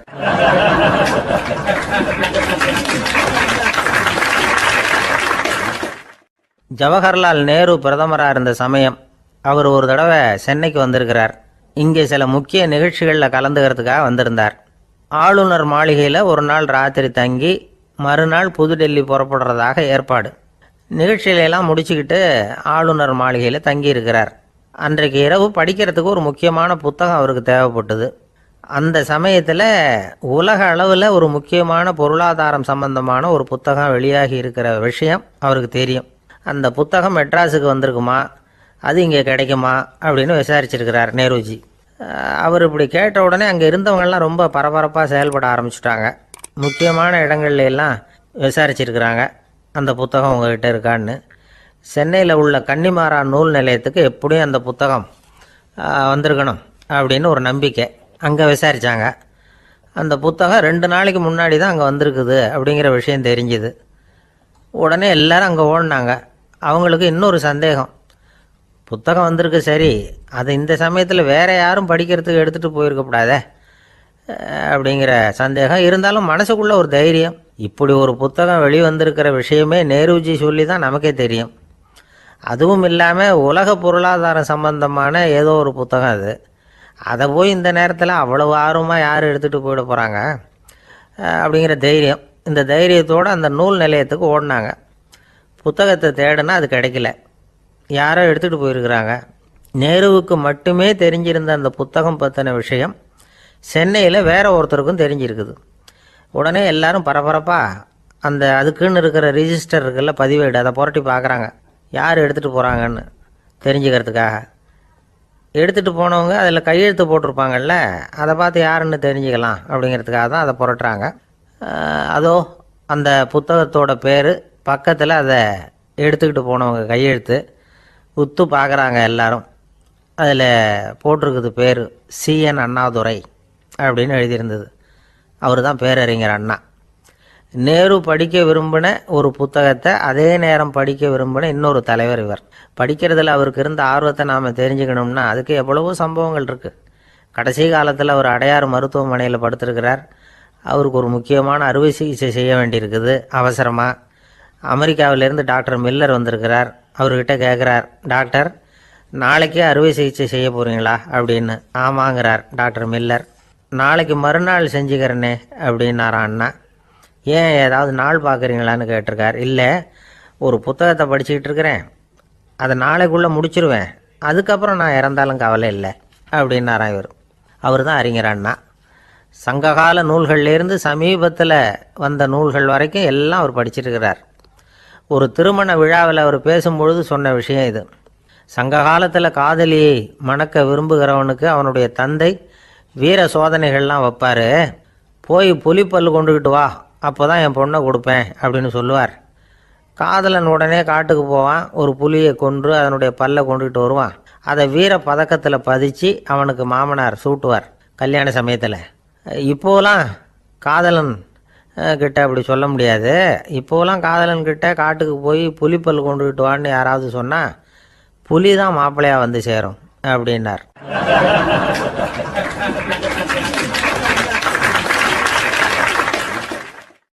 ஒரு கடைக்கு போனேன், 5 ரூபா பணத்தை எடுத்து கொடுத்தேன்.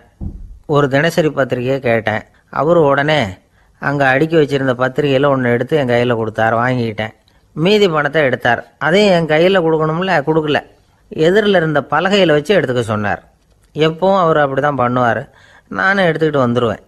இவர் ஏன் இப்படி பண்ணுறாருங்கிறது எனக்கு ரொம்ப நாளாக ஒரு சந்தேகம். ஒரு நாள் அவர்கிட்டயே இதை கேட்டுவிட்டேன். ஏங்க, நீங்கள் உங்கள் கடைக்கு வந்து பொருள்கள் வாங்குறவங்களுக்கு நீங்கள் பாக்கி சில்லறையை கொடுக்குறப்போ பலகையில் வச்சு விட்றீங்க, கையில் கொடுக்க மாட்டேங்கிறீங்களே, ஏன் அப்படின்னு கேட்டேன். காசை கையில் கொடுத்தா நம்மக்கிட்ட இருக்கிற லட்சுமி போயிடுவா சார் அப்படின்னார். அதாவது பணம் செலவாயிடும் அப்படின்னு அர்த்தமா. இன்னொரு நண்பர் அவர் ஒரு நாள் வழக்கத்துக்கு மாறாக ரொம்ப சோகமாக உட்காந்துருக்கிறார். ஏங்க என்னாச்சு, ஏன் இப்படி கப்பலே கவிழ்ந்தது மாதிரி உட்காந்துருக்குறீங்க அப்படின்னு கேட்டேன். கப்பலே கவிழ்ந்திருந்தா கூட நான் இப்படி கவலைப்பட மாட்டேன் சார், வேற ஒன்று நடந்து போச்சுன்னார். என்னன்னு கேட்டேன். என் உச்சந்தலையில் பல்லி ஒன்று விழுந்துட்டுதுன்னார். அதுக்காகவா இப்படி அப்படின்னு ஆச்சரியப்பட்டேன். ஆமாங்க, பல்லி உச்சந்தலையில் விழுந்தால் பலன் என்னன்னு பஞ்சாங்கத்தில் பார்த்தேன், மரணம்னு போட்டிருக்கு அப்படின்னு சொல்லிவிட்டு அவர் தொடர்ந்து கவலைப்பட ஆரம்பிச்சிட்டார். இப்படியும் ஒருத்தர், என் கூட வேலை பார்க்குற ஒருத்தர் எப்படி தெரியுமா, தினமும் வலது காலை வச்சு தான் ஆஃபீஸுக்கு உள்ளே நுழைவார். என்னைக்காவது தவறுதலாக இடது காலை வச்சு உள்ளே வந்துட்டார்னா அன்னைக்கு பூரா மனசு சங்கடப்படுவார், எந்த வேலையும் சரியாக ஓடாது. கேரம் போர்டு ஆடுற ஒருத்தர் எப்போ ஆட உட்காந்தாலும் ஸ்ட்ரைக்கரை கை தவறி கீழே விழுற மாதிரி பண்ணி அதுக்கப்புறம் அதை எடுத்துக்கிட்டு ஆட உட்காருவார். ஏன்னா எப்போவும் ஒரு தடவை நிஜமாகவே அது கை தவறி கீழே விழுந்திருக்குது, அன்னைக்கு பிரமாதமாக ஜெயிச்சுட்டார். உடனே ஒரு முடிவுக்கு வந்துட்டார், கை தவறுனா லாபம் அப்படின்னு. அதுக்கப்புறம் அதையே பழக்கமாக்கிக்கிட்டார். பூனை குறுக்க போனால் சகனம் சரியில்லைன்னு நினைக்கிறவங்க உண்டு. ஆனால் ஒருத்தர் எப்படி தெரியுமா, அவர் வெளியில் கிளம்புற சமயம் பக்கத்து வீட்டு ரேடியோவில் மியாவ் மியாவ் பூனைக்குட்டின்னு பாட்டு சத்தம் கேட்டால் கூட போதும், சகனம் சரியில்லைன்னு பிரயாணத்தை கேன்சல் பண்ணிவிடுவார். இப்போ இவ்வளவும் எதுக்கு சொல்கிறோம்னா, அளவுக்கு மீறின சகுன நம்பிக்கைகள் இருக்குது பாருங்கள், இதோட பயமும் சேர்ந்துக்கிட்டதுன்னு வச்சுக்கோங்க, இது ஒருத்தருடைய மனநிலையை பாதிச்சிடும்.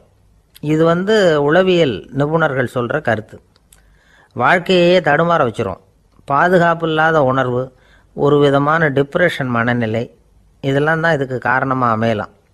சில பேர் காய்கறி நறுக்க கத்தியை கையில் எடுத்தால் கூட நேரம் சரியாக இருக்கா அப்படின்னு பார்த்துட்டு தான் வேலையை ஆரம்பிக்கிறது வழக்கம். அறிவு தான் மனசுக்கு வாத்தியாராக இருக்கணும், அப்போ தான் வாழ்க்கை நிம்மதியாக இருக்கும். அறிவு மனசு சொல்கிறபடியெல்லாம் கேட்க ஆரம்பிச்சுட்டுதுன்னா இடைஞ்சல் தான். ஒருத்தருக்கு 7ஆம் நம்பர் தான் ராசியான நம்பரான், 7ஆம் தேதி தான் எந்த காரியத்தையும் ஆரம்பிப்பாராம். 7 எழுத்து வர்றது மாதிரி பேரை மாற்றி வச்சுக்கிட்டார். 7 மணிக்கு தான் தினமும் எழுந்திருப்பார். 7ஆம் நம்பர் வீட்டில் தான் குடியிருக்கார். கல்யாணம் கூட 7ஆம் தேதி தான் பண்ணிக்கிட்டார். அவர் ஒரு நாள் குதிரை பந்தயத்துக்கு போனாராம். குதிரையோட பேரையெல்லாம் பார்த்தார். ஒரு குதிரையோட பேர் 7 எழுத்தில் அமைஞ்சிருந்தது. 7 தானே இவருக்கு அதிர்ஷ்ட நம்பர், அதனால் உடனே அது பேரில் பணத்தை கட்டினார். பந்தயம் நடந்தது. என்ன சார் ஆச்சுன்னு கேட்டாங்க. நான் பணம் கட்டின அந்த என்னோட குதிரை 7ஆவதாக சேர்ந்தது சார் அப்படின்னாராம் சோகமாக.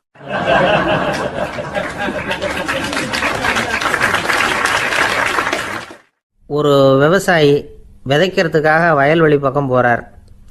விதைகளை அள்ளி வீசினார். அப்போ என்ன ஆச்சுன்னா, சில விதைகள் பாதை ஓரத்தில் விழுந்தது, சில விதைகள் முள் செடிகள் மண்டி இருந்த புதருக்கு இடையில் விழுந்தது, சில விதைகள் நல்ல நிலத்தில் விழுந்தது.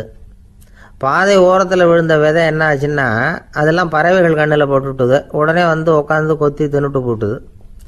அதிகமாக மண் இல்லாத பாறை பகுதியில் விழுந்த விதையெல்லாம் லேசாக வேர் விட்டு முளைக்க ஆரம்பிச்சிது.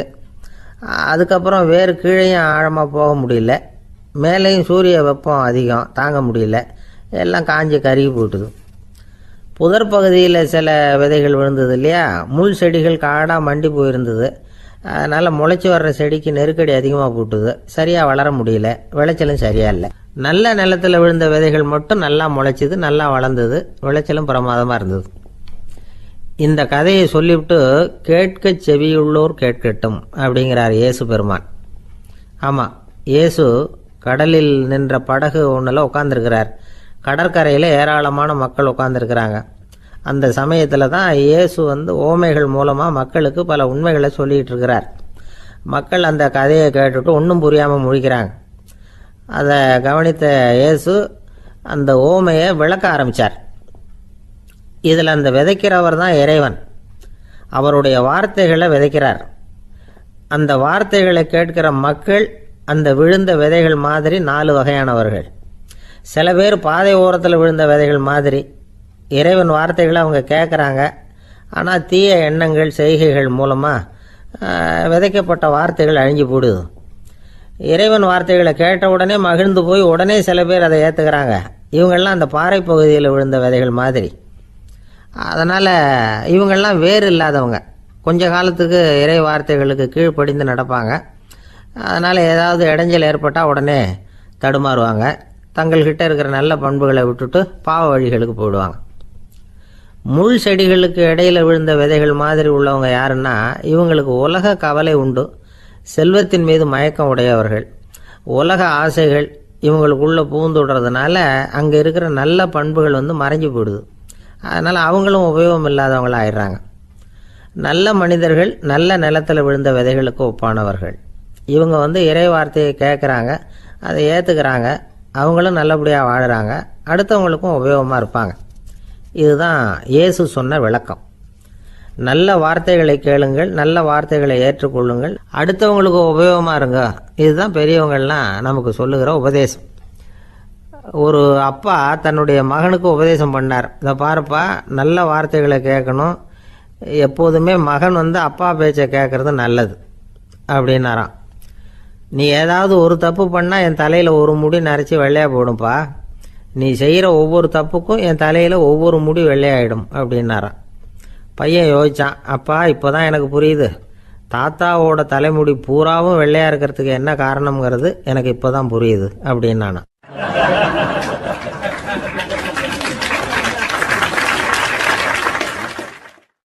ஒரு ஊரில் ஒரு ராஜா இருந்தார்.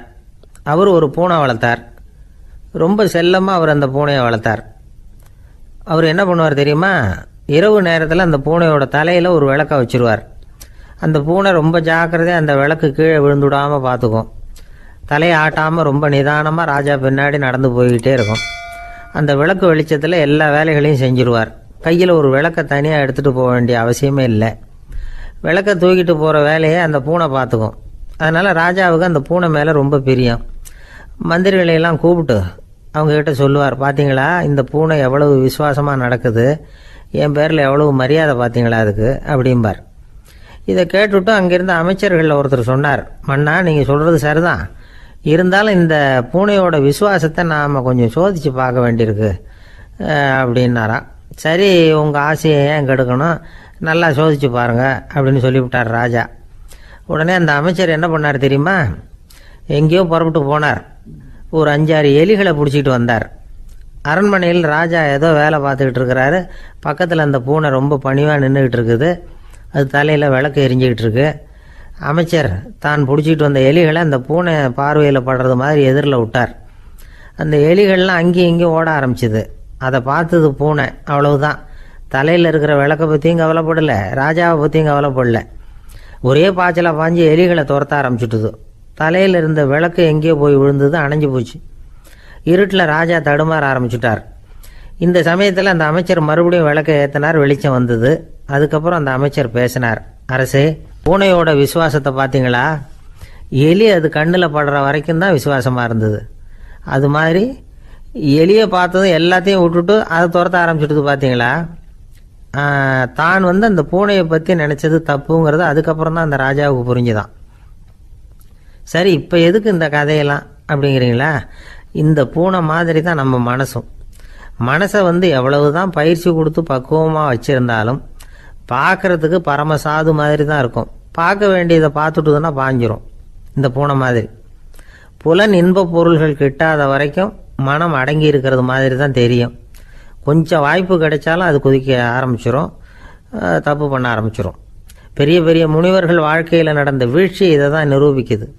புலன்களின் ஆற்றல் அதிகம். அதனால் மனக்கட்டுப்பாடு பயிற்சிகளில் ரொம்ப எச்சரிக்கையாக இருக்கணுங்கிறார் சுவாமி சிவானந்தர். மது பழக்கத்தையே விட்டுவிட்டேன்னு உறுதியாக இருப்பான். கடை கண்ணில் பட்டுவிட்டதுன்னா கால் அவனை கேட்காமலே இழுத்துக்கிட்டு உள்ளே போயிடும். இதுதான் மனசுங்கிறது. அதுதான் அந்த ராஜா வளர்த்த பூனை. நம்மால் ஒருத்தன் அந்த ராஜா பூனை தலையில் விளக்க வச்சது மாதிரி இவன் தன்னுடைய தலையிலேயே ஒரு விளக்கை ஏற்றி வச்சுக்கிட்டு என்னத்தையோ தேட ஆரம்பித்தான். தேடிக்கிட்டு இருக்கிறான். தலையை ஆட்டாமல் நிதானமாக நடந்து ரொம்ப நேரமாக தேடிட்டு இருக்கிறான். அந்த சமயம் அங்கே வந்த ஒருத்தர், என்னத்தை தேடுறீங்கன்னு கேட்டார். அதுதான் மறந்து போச்சு அப்படின்னு இழுத்தான். சரி, கொஞ்சம் இப்படி உட்காருங்க, ஞாபகம் வந்ததும் தேட ஆரம்பிக்கலாம் அப்படின்னார் அவர். இவன் கொஞ்ச நேரம் உட்காந்து யோசித்தான். அப்புறம் திடீர்னு எழுந்திரிச்சான். ஞாபகம் வந்துட்டுதுன்னா. என்னன்னு கேட்டார். எங்கள் வீட்டில் இருந்த விளக்கை எங்கே வச்சேன்னு தெரியல, அதை தான் தேடிக்கிட்டு இருக்கிறேன், ஏற்றி வைக்கலாம்னு பார்க்குறேன் அப்படின்னா.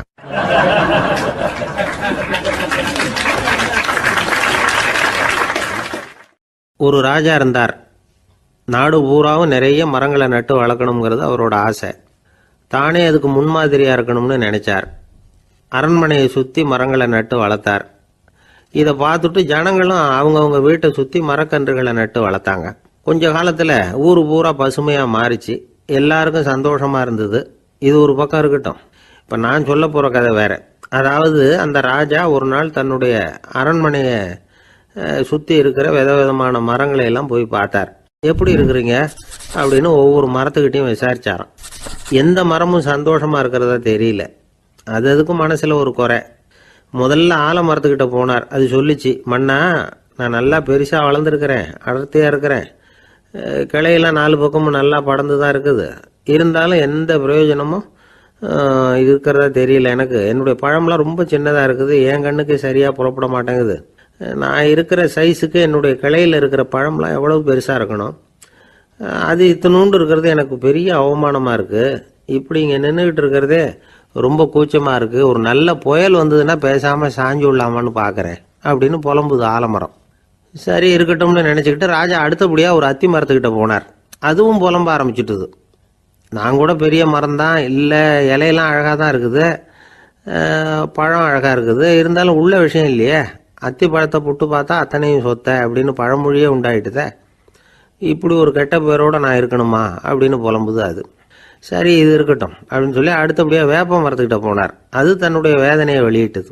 எனக்கு எவ்வளவோ மருத்துவ குணங்கள்லாம் இருக்கிறதா சொல்லிக்கிறாங்க, இருந்தாலும் என்ன பிரயோஜனம், என்னுடைய பழத்தை மனிதர்கள் யாரும் விரும்பி சாப்பிட்றது இல்லையே அப்படின்னுது. ராஜா அடுத்தாப்புல இருந்த ஒரு பனை மரத்துக்கிட்ட போனார். நான் நல்லா உயரமாக தான் வளர்ந்துருக்கிறேன், மற்ற மரங்கள்லாம் என்னை அண்ணாந்து தான் பார்க்கணும், இருந்தாலும் என்கிட்ட நிழலுக்காக யாரும் ஒதுங்கிறது இல்லையே அப்படின்னுது. என்ன இது எல்லா மரமும் இப்படி திருப்தி இல்லாமல் இருந்துகிட்டு இருக்குதே அப்படின்னு நினச்சிக்கிட்டே ராஜா அடுத்தபடியாக அங்கே இருந்த ஒரு பைன் மரத்துக்கிட்ட போனார். அழகாக உயரமாக பசுமையாக தான் இருந்தது, ஆனால் பழமோ பூவோ கிடையாது. அதை நினச்சி அது வருத்தப்பட்டுக்கிட்டு இருக்குது. ஓக் மரம் அது ஒன்று நின்றுட்டு இருந்தது. அது என்ன சொல்லிச்சுன்னா, இலையுதிர் காலத்தில் என் மேலே இருக்கிற எல்லா இலைகளும் உதிர்ந்து போடுது, முடி கொட்டின மனிதர்கள் மாதிரி மொட்டையாக நான் நிற்க வேண்டி இருக்குது, என்ன வாழ்க்கை இது அப்படின்னு சொல்லி அழுத்துக்கிட்டது. சரி புளிய மரம் என்ன சொல்லுது பார்ப்போம்னு அதுகிட்ட போனால், என்னுடைய நிழலில் யாருமே தங்க மாட்டாங்க, உடம்புக்கு சூடுன்னு ஒதுங்கி போயிடுவாங்க, அடிமரத்தை பார்த்தீங்கன்னா பட்டையெல்லாம் உறிஞ்சி பார்க்கறதுக்கே கேவலமாக இருப்பேன் அப்படின்னுது அது. முருங்கை மரம் என்ன சொல்லிச்சு தெரியுமா, என்னுடைய இலை காயெல்லாம் சாப்பிட்றவங்களுக்கு சத்து கொடுக்கறது வாசம்தான், ஆனால் என் உடம்புல சத்தே கிடையாது, கொஞ்சம் வேகமாக காற்று அடிச்சதுன்னா முறிஞ்சி விழுந்துடுறேன், என்ன வாழ்க்கை இது அப்படின்னு சொல்லி அது வருத்தப்பட்டது. ராஜா யோசனை பண்ணார், என்ன இது மரங்கள் பூமியின் வரங்கள்னு சொல்கிறோம், மழை பெய்யறதுக்கு அதுதான் காரணம், பூமி செழிப்பாக இருக்கிறதுக்கும் அதுதான் காரணம், வீடு கட்டுறதுக்கு மரம், நாற்காலி செய்ய உபயோகப்படுத்துறதுக்கும் அதுதான் உபயோகப்படுது, மனுஷனுக்கு வேண்டிய ஆகாரங்களையும் கொடுக்குது, இப்படிலாம் இருந்தும் எல்லா மரமும் நிம்மதி இல்லாமல் இருந்துகிட்டு இருக்குதே அப்படின்னு நினைச்சார். அப்போ அங்கே இருந்த ஒரு மகிழ மரம் அவர் கண்ணில் பட்டுது. அந்த மரம் மட்டும் கொஞ்சம் நிம்மதியாக மகிழ்ச்சியாக இருக்கிறது மாதிரி தெரிஞ்சுது. உடனே ராஜா அதுகிட்ட போனார். உனக்கு மனசில் எதுவும் குறை இல்லையான்னு கேட்டார். இல்லை நான் சந்தோஷமாக தான் இருக்கேன்னு தான் அந்த மகிழ மரம். அப்படியான்னு ஆச்சரியமாக கேட்டார் ராஜா. ஆமாம் மன்னா, இந்த இடத்துல நீங்கள் ஒரு முருங்கை மரத்தையோ வேப்ப மரத்தையோ கூட நட்டிருக்கலாம், ஆனால் இந்த இடத்துல நடுறதுக்கு என்ன தேர்ந்தெடுத்துருக்குறீங்க, அதுவே எனக்கு பெருமை, அதுவே எனக்கு திருப்தி அப்படின்னு தான் மகிழ மரம். மகிழ மரம் சாதாரணமாக தான் இருக்கும், இளம் மஞ்சள் நிறத்தில் பூக்கள், அது காய்ந்தும் மனம் வீசும். மகிழ மரம் மாதிரி மன திருப்தியோடு வாழறதுக்கு நாம் கற்றுக்கணுமா. நாம் இந்த உலகத்தில் ஒரு நாயாவோ நரியாவோ கூட பிறந்திருக்கலாம், மனுஷனாக பிறந்திருக்கிறோம், அதுவே பெருமை தானே. இந்த நிறைவு தான் மகிழ்ச்சியின் ரகசியம். ஒரு பையன் அப்பா கிட்ட போய், அப்பா நீங்கள் இந்த உலகத்தில் ஒரு மனுஷனாக பிறந்தது என்னோட அதிர்ஷ்டம் நானா. ஏண்டா அப்படி சொல்கிறேன்னு இருக்கார் அப்பா. நீங்கள் ஒரு கரடியாக பிறந்திருந்தா இந்நேரம் நானும் ஒரு கரடி குட்டியாக தானே இருந்திருப்பேன் அப்படின்னு நானா பையன்.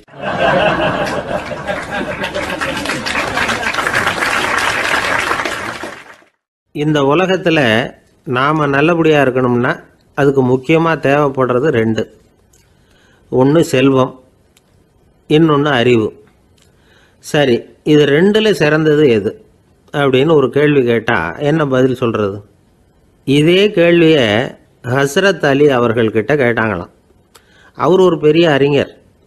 கேள்வி கேட்டவங்களும் சாதாரண ஆட்கள் இல்லை, இவங்களும் அறிஞர்கள். ஒரு நாள் ஹஸ்ரத் அலி அவர்கள்கிட்ட 10 அறிஞர்கள் வந்தாங்களாம். ஐயா, நாங்கள் 10 பேரும் உங்ககிட்ட ஒரே கேள்வியை தான் கேட்க வந்திருக்கிறோம், ஆனால் எங்கள் 10 பேருக்கும் நீங்கள் தனித்தனியாக பதில் சொல்ல முடியுமா அப்படின்னு கேட்டிருக்காங்க. அதாவது அவங்க ஒரே கேள்விக்கு இவர்கிட்ட இருந்து 10 விதமான பதில் எதிர்பார்க்குறாங்க. சரி கேளுங்க, என்ன கேள்வி அப்படின்னார் அவர். அப்போ தான் அவங்க கேட்டாங்களாம், செல்வம் அறிவு இது ரெண்டுல சிறந்தது எது? இதுதான் கேள்வி. ஹஸ்ரத் அலி என்ன பண்ணார் தெரியுமா? அவங்கள ஒவ்வொருத்தராக கூப்பிட்டார். ஒவ்வொரு விதமான பதிலை சொல்லி அனுப்புனார்.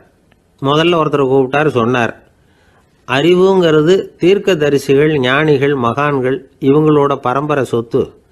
ஆனால் செல்வம்ங்கிறது கொடுங்கோலரின் ஆயுதம்.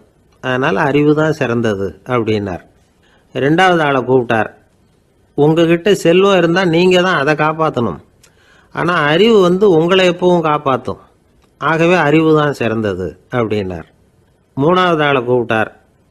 செல்வந்தனுக்கு எப்போதும் விரோதிகள் அதிகம், ஆனால் அறிஞனுக்கு நண்பர்கள் அதிகம். அதனால் அறிவு தான் சிறந்ததுன்னார். அடுத்தவரை கூப்பிட்டார்.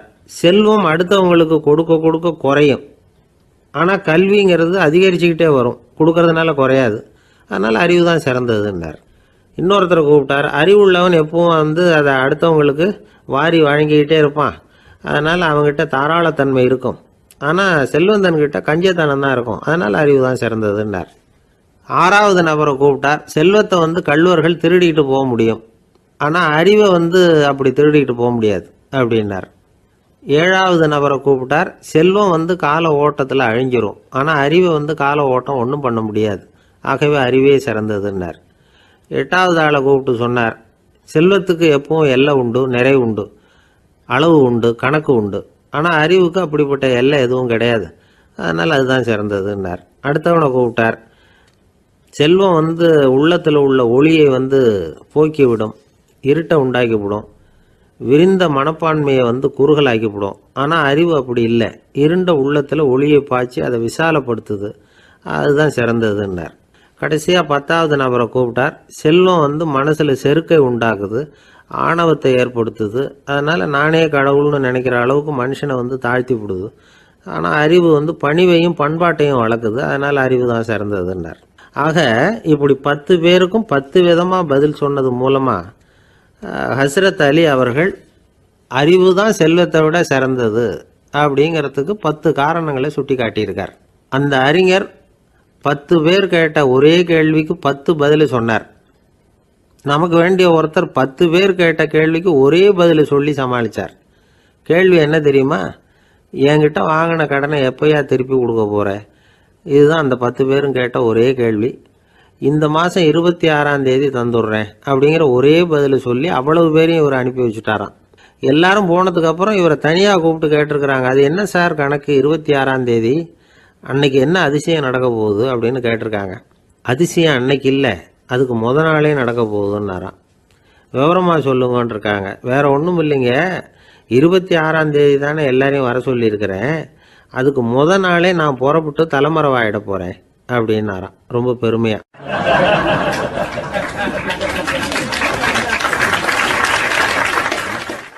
துருக்மேனியாவில் அஷ்காபாத் அப்படின்னு ஒரு நகரத்தில் ஒரு புவியியல் விஞ்ஞானி இருந்தார். அவர் ஒரு நாய்க்குட்டி வளர்த்தார். ஒரு நாள் முன்னிரவு நேரம் ஒரு மேஜைக்கு முன்னாடி உட்காந்து அந்த விஞ்ஞானி ஏதோ கணக்கு போட்டுக்கிட்டு இருக்கிறார். அவருக்கு ஒரு சின்ன பெண் குழந்தை, அது தொட்டிலில் தூங்கிட்டு இருக்குது. அந்த நாய்க்குட்டியும் ஒரு மூலையில் படுத்து அது பாட்டுக்கு தூங்கிட்டு இருந்தது. ஒரே அமைதி. அந்த நேரத்தில் திடீர்னு அந்த நாய்க்குட்டி துள்ளி எழுந்திரிச்சிது. நேராக குழந்தைகிட்ட ஓடிச்சு.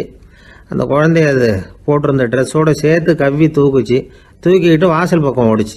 நாய்க்குட்டி குழந்தைய கவ்வி தூக்க முடியுமாங்கிற சந்தேகம் உங்களுக்கு இல்லையா? நீங்கள் நம்ம ஊர் நாய்க்குட்டியவே பார்த்து பழக்கப்பட்டிருக்கீங்க, அதனால் நம்புறதுக்கு சிரமமாக இருக்கும். அந்த ஊர்ல எல்லாம் அது ரொம்ப ஸ்ட்ராங்காக இருக்கும், ஒரு ஏதோ கண்ணுக்குட்டி மாதிரி இருக்கும். விஞ்ஞானி அதை பார்த்துட்டார். உடனே அந்த நாய்க்கு வெறி பிடிச்சிட்டுதுன்னு முடிவு பண்ணிட்டு தன்னோட கை துப்பாக்கி எடுத்துக்கிட்டு ஓடி வந்தார். அவர் வெளியில் நாய்க்குட்டி எங்கே அப்படின்னு பார்த்து தேடுறார். அந்த நேரத்தில் அந்த வீடு இடிஞ்சு விழுது. காரணம் பூமி அதிர்ச்சி. இப்படி பூமி அதிர்ச்சி உண்டாக போகுதுங்கிறது அந்த நாய்க்குட்டிக்கு முன்னாடியே தெரிஞ்சு போச்சு.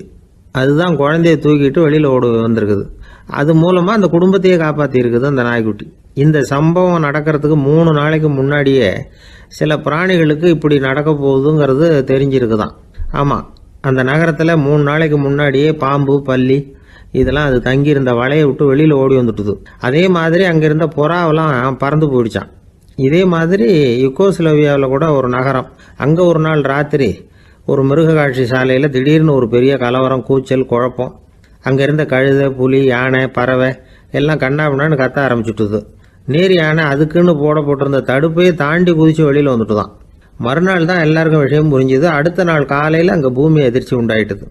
இப்போ பாருங்க, அதாவது மனுஷனை போய் தீர்க்கதரிசி அது இதுன்னு சொல்லிட்டு இருக்கிறோம். இவனை விட அது பரவாயில்லைன்னு தோணுது. அதாவது மிருகங்கள் ஒன்று நடக்க போகுதுங்கிறத முன்னாடியே புரிஞ்சுக்குதே.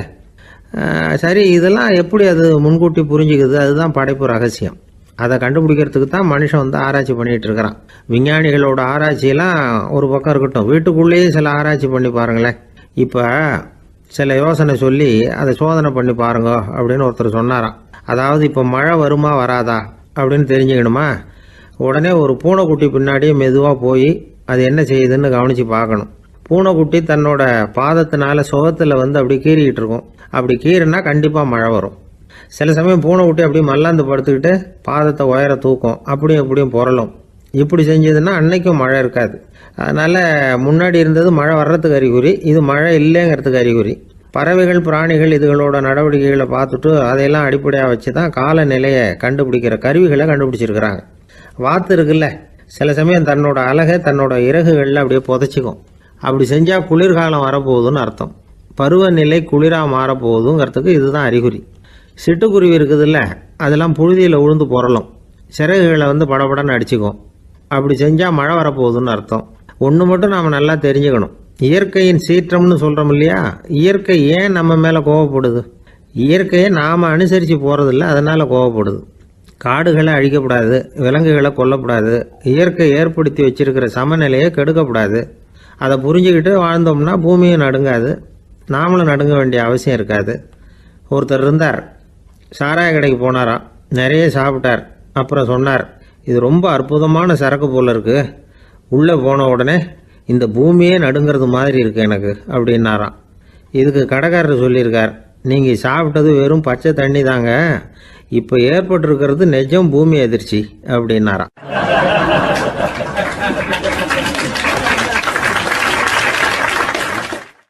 ஒரு ஊரில் ஒரு ராஜா இருந்தார்.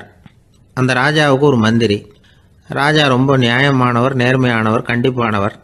தப்பு செய்கிறது யாராக இருந்தாலும் தண்டனை கொடுப்பார். வேண்டியவங்களுக்கு ஒரு நியாயம், வேண்டாதவங்களுக்கு ஒரு நியாயங்கிறதெல்லாம் அவர்கிட்ட கிடையாது.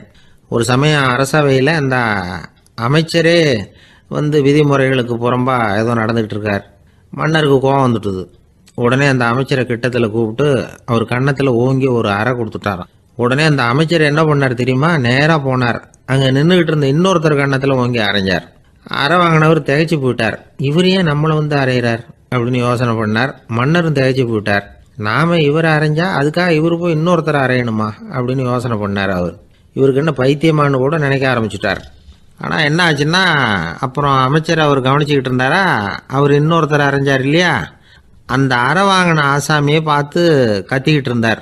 யார்? அமைச்சர். ஏன்பா என்கிட்ட அறையை வாங்கிக்கிட்டு இப்படி விவரம் இல்லாமல் நின்றுட்டு இருக்கிறிய, நான் உனக்கு கொடுத்ததை நீ வேற யாருக்கிட்டையாவது கொடுத்துரு அப்படின்னார். உடனே அந்த ஆள் பார்த்தான், தனக்கு அடுத்தபடியாக நின்றுக்கிட்டு இருந்தவனை ஓங்கி ஒரு அறை அரைஞ்சான். அவன் கன்னத்தை தடவிட்டே யோசனை பண்ணான். இது ஏதோ புரிஞ்சுக்கிட்ட மாதிரி அடுத்தாப்பில் நின்றுக்கிட்டு இருந்தவனை அரைஞ்சான்.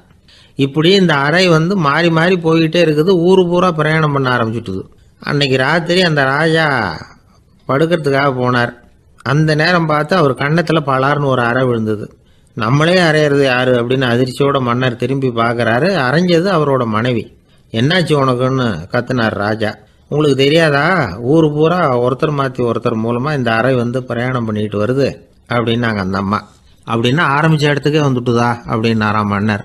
என்ன சொல்கிறீங்கன்னு கேட்டிருக்காங்க. இவர் விவரத்தை சொன்னாராம். அப்படின்னா நீங்கள் ஆரம்பித்து வச்ச இந்த விளையாட்டை நான் முடிச்சு வச்சுட்டேன் அப்படின்னாங்களாம் அந்த அம்மா. மறுநாள் காலை மறுபடியும் அரசவை கூடிச்சு அந்த அமைச்சர் மன்னரை பார்த்து கேட்டார், என்ன மகாராஜா, என்கிட்ட கொடுத்ததை திருப்பி வாங்கிட்டீங்களா அப்படின்னாராம். இப்படி நடக்கும்னு நான் எதிர்பார்க்கவே இல்லைன்னார் மன்னர். ஆனால் நான் எதிர்பார்த்தேன். அது எங்கே போயிட போகுது, ஊர் பூரா சுற்றி கடைசியில் உங்ககிட்ட தான் வந்து சேரும் அப்படிங்கிறது எனக்கு தெரியும் அப்படின்னாராம் அமைச்சர். இந்த கதை வந்து வேடிக்கையாக இருந்தால் கூட இதில் உள்ள கருத்து முக்கியமானது. இந்த உலகத்தில் பல கருத்துக்கள் இப்படி தான் மாறி மாறி சுற்றி வந்துக்கிட்டே இருக்குது. நம்மால் ஒருத்தன் தன்னுடைய நண்பன் ஒருத்தனை கடத்தெருவில் பார்த்தான். உடனே ஓடி போய் பலார்னு ஒரு அறை கொடுத்தானான். அவன் கண்ணத்தை தடவிட்டு ஏன்டா என்ன அரைஞ்சேன்னு கேட்டிருக்கான். நீ ஏன்டா என்ன முட்டாள்னு என் மனைவிட்ட போய் சொன்னேன் அப்படின்ட்டுருக்கான் அவன். உன்னை ஒரு முட்டாள்னு சொன்னதுக்காகவா நீ என்ன அரைஞ்ச அப்படின்னு கேட்டிருக்கான் இவன். டேய், நான் அதுக்காக அறையலப்பா, அது ஒரு பெரிய ரகசியம் நான் முட்டாளுங்கிறது. அந்த ரகசியத்தை நீ ஏன் எங்கள் வீட்டில் போய் சொன்னேன், அதுக்காக தான் அரைஞ்சேன் அப்படின்னு நானும் அவன்.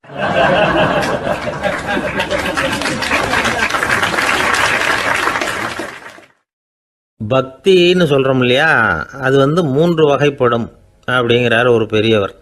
அது என்ன 3 வகைன்னா, தெய்வ பக்தி, அடியார்கள் பக்தி, குரு பக்தி. அடியார் பக்தியை விட தெய்வ பக்தியை விட குரு பக்தி தான் ரொம்பவும் சிறந்ததுங்கிறார் அவர்.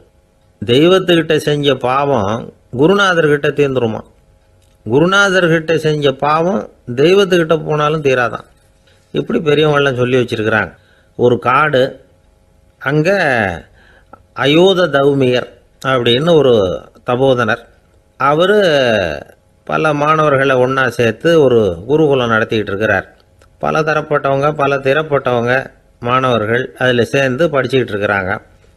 பாஞ்சால ராஜகுமாரன் ஒருத்தனும் அந்த குருகுலத்தில் சேர்ந்து படிச்சுக்கிட்டு இருக்கிறான். அவன் பேர் ஆருணி. பெரிய இடத்து புள்ள, இருந்தாலும் படுப்பில் ரொம்ப கெட்டிக்காரனாக இருந்தான். அவன் தான் அங்கே முதல் மாணவன். ஒரு நாள் குருநாதர் அந்த அரசகுமாரனை கூப்பிட்டார். நம்ம குருகுலத்துக்கு சொந்தமான வயலில் தண்ணீர் பெருகி வெள்ளம் பயிரை அழிக்குதான், அதனால் நீ போய் மடையை அடைச்சிட்டு வந்துரு அப்படின்னார். அந்த அரசகுமாரன் உடனே புறப்பட்டான். குருநாதர் சொல்லிட்டார்ல, உடனே புறப்பட்டான். நான் பெரிய இடத்து பிள்ளையாச்சே, ராஜகுமாரனாச்சே, ரொம்ப செல்வாக்கூட வளர்ந்தவனாச்சே, நான் போய் வயலில் இறங்கி வேலை செய்கிறதா அப்படின்னுலாம் அவன் நினைக்கல. குருநாதர் கட்டளையை நிறைவேற்ற வேண்டியது நம்ம கடமை அப்படின்னு நினச்சான். உடனே ஒரு மண்வெட்டியை தூக்கி தோளில் வச்சுக்கிட்டு புறப்பட்டு போயிட்டான். வயலுக்கு போனான். பார்த்தான், தண்ணி கரையை உடச்சிக்கிட்டு வயலுக்குள்ளே ஏகமாக பாஞ்சிக்கிட்டு இருக்குது. இவன் மண்வெட்டியால் களிமண்ணை புல்லோடு சேர்த்து புல் பத்த மாதிரி வெட்டி வெட்டி போட்டான். இருந்தாலும் மடையை அடைக்க முடியல. தண்ணி அதை மீறி வந்துக்கிட்டே இருக்குது. தண்ணி வேகமாக வயலுக்குள்ளே போய்கிட்டே இருக்குது. போடுற பத்தையெல்லாம் கரைஞ்சி கரைஞ்சி போயிட்டுருக்கு. இருந்தாலும் இவன் தன்னுடைய முயற்சியை கைவிடலை. வெட்டி வெட்டி போட்டுக்கிட்டே இருக்கிறான். காலையில் அங்கே போனவன் சாயந்தரம் வரைக்கும் இப்படி செஞ்சுக்கிட்டு இருக்கிறான். உடம்பும் மனசும் ரொம்பவும் சோர்ந்து போச்சு. இருந்தாலும் குருநாதர் இட்ட கட்டளையை நிறைவேற்றாமல் இருக்கிறோமேங்கிற ஒரு குறை அவனுக்கு இருக்குது. குரு கட்டளையை நிறைவேற்றாத நான் இன்னமும் இருக்கணுமா அப்படின்னு யோசனை பண்ண ஆரம்பிச்சிட்டான். என்ன செய்யலாம்னு பார்த்தான். நம்ம குருநாதர் இட்ட பணிக்காக இந்த உடம்பையே தியாகம் பண்ணலாம் அப்படின்னு முடிவு பண்ணான். தண்ணி பாயுதில் அதுக்கு குறுக்க விழுந்து அப்படியே மடையை அடைச்சிக்கிட்டு அப்படியே படுத்துட்டான். இது மற்றவங்களுக்கு தெரியாது. அன்னைக்கு ராத்திரி ஒரு விளக்கு முன்னாடி உட்காந்து குருநாதர் பிள்ளைங்களுக்கு பாடம் சொல்லி கொடுத்துக்கிட்டு இருக்கிறார். முதல் வரிசையில் இருக்கக்கூடிய ராஜகுமாரனை காணலை. நம்ம ஆருணி எங்கே போனா அப்படின்னு சொல்லி மற்ற மாணவர்களை விசாரித்தார். இப்போ அவங்க சொன்னாங்க, சுவாமி, அவன் காலையில் வயலுக்கு மடையை அடைக்கிறதுக்காக போனான், நீங்கள் தான் போக சொன்னீங்க, இன்னும் திரும்பி வரல அப்படின்னு அவர் பையன். குருநாதர் உடனே ஒரு தீவெட்டி எடுத்துக்கிட்டு மாணவர்களை அழைச்சிக்கிட்டு வயலுக்கு போனார். அங்கே போய் பார்த்தா ஆளை காணும். ஆருணி ஆருணின்னு சொல்லி சத்தம் போட்டு கூப்பிட்டு பார்க்குறார். நான் இங்கே இருக்கேன் குருநாதா அப்படின்னு காலுக்கு அடியிலேருந்து ஒரு சத்தம் வருது. குனிஞ்சு பார்த்தா அவன் மடையில் படுத்துருக்கிறான். என்னப்பா இதுன்னார்.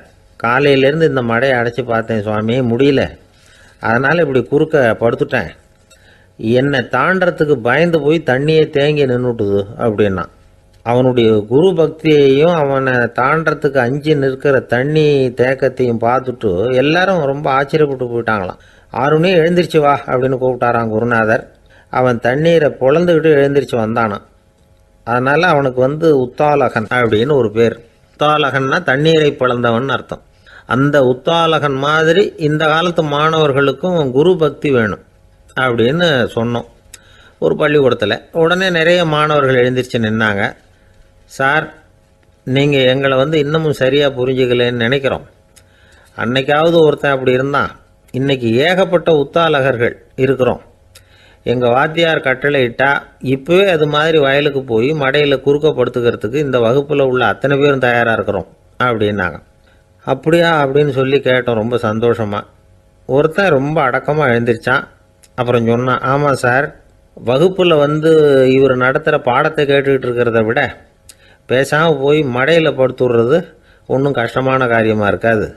அதனால தான் எல்லாரும் அங்கே போகிறேன்னு சொல்கிறோம் அப்படிங்கிறான்.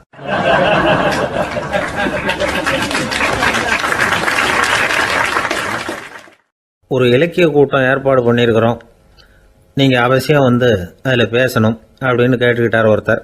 வேணாங்க, 4 பேருக்கு முன்னாடி நிற்கிறதுனா எனக்கு ரொம்ப கூச்சமாக இருக்கும் அப்படின்னாரு இவர். ஏன் சார் இன்னமும் குழந்த மாதிரி கூச்சப்படுறீங்களே அப்படின்னார் அவர் ஒரு மாதிரியாக சமாளித்து அனுப்பி வச்சுட்டு அதுக்கப்புறம் அதை பற்றி இவர் யோசித்து பார்த்துருக்கார். சில நிபுணர்கள் எழுதியிருக்கிறத படித்தும் பார்த்துருக்கிறார். மனோதத்துவ நிபுணர்கள் என்ன சொல்கிறாங்க தெரியுமா? 10லேருந்து 20% குழந்தைகள் பிறக்கிறப்பவே கூச்ச சுபாவம் கொண்டதாக தான் இருக்குதான். ஒரு தாத்தா தன்னோட பேர பிள்ளைய ஆசையாக கூப்பிடுறார் விளையாட்டு காட்ட, அதை அழுதுகிட்டு ஓடி போகுது. ஒரு அம்மா தன்னோட பிள்ளைய பள்ளிக்கூடத்தில் சேர்க்கறதுக்காக கூப்பிட்டுக்கிட்டு போகிறாங்க. அந்த புள்ள அம்மாவோட முந்தானையில் ஒளிஞ்சிக்கிட்டு வெளில வரமாட்டேங்குது. இவங்களெல்லாம் எப்படி சமாளிக்கிறது? குழந்தைகளோட கூச்ச சுபாவத்தை போக்குறது எப்படி? இதுக்கு நிபுணர்கள் சில யோசனைகளை சொல்லியிருக்கிறாங்க. மற்றவங்களுக்கு முன்னாடி என் பையனுக்கு கூச்சம் ரொம்ப அதிகம் சார், மற்றவங்க பார்த்தா ரொம்ப வெக்கப்படுறான், இப்படி சொல்கிற அப்பாக்கள் உண்டு. என் பையன் புது மனுஷால பார்த்தா அட்டையாக ஒட்டிக்குவான் சார் அப்படின்னு சொல்கிற அப்பாக்களும் உண்டு. இப்படிலாம் குழந்தைகளுக்கு முத்திரை குத்துறது ரொம்ப தப்பான். புதுசாக யாராவது வீட்டுக்கு வந்தால் குழந்தை தானாக தன்னோட கூச்சத்தையும் பயத்தையும் போக்கிக்கிட்டு சகஜமாக மாறி வர்றதுக்கு வாய்ப்பு கொடுக்கணுமா. ஒரு கூட்டத்துக்கோ அல்லது சொந்தக்காரங்க கல்யாணத்துக்கோ குழந்தைய அழைச்சிட்டு போகிறீங்க, அங்கே போய் கட்டாயப்படுத்தி குழந்தைய மற்றவங்க கிட்ட பேச சொல்லக்கூடாது. சில சமயம் குழந்தை தானாக தன்னுடைய கூச்ச சுபாவத்தை விட்டு பேசுறதுக்கு முன் வந்தால் அதை பாராட்டணும். குழந்தை கலகலப்பு இல்லாமல் மௌனமாக இருந்ததுன்னா அதையும் கண்டுக்கக்கூடாது. குழந்தை பேச ஆரம்பித்தா அதை ஆர்வத்தோடு கவனிக்க தெரியணும். கலந்து உரையாடுற பழக்கத்தை வீட்லேயே ஆரம்பிக்கலாம்.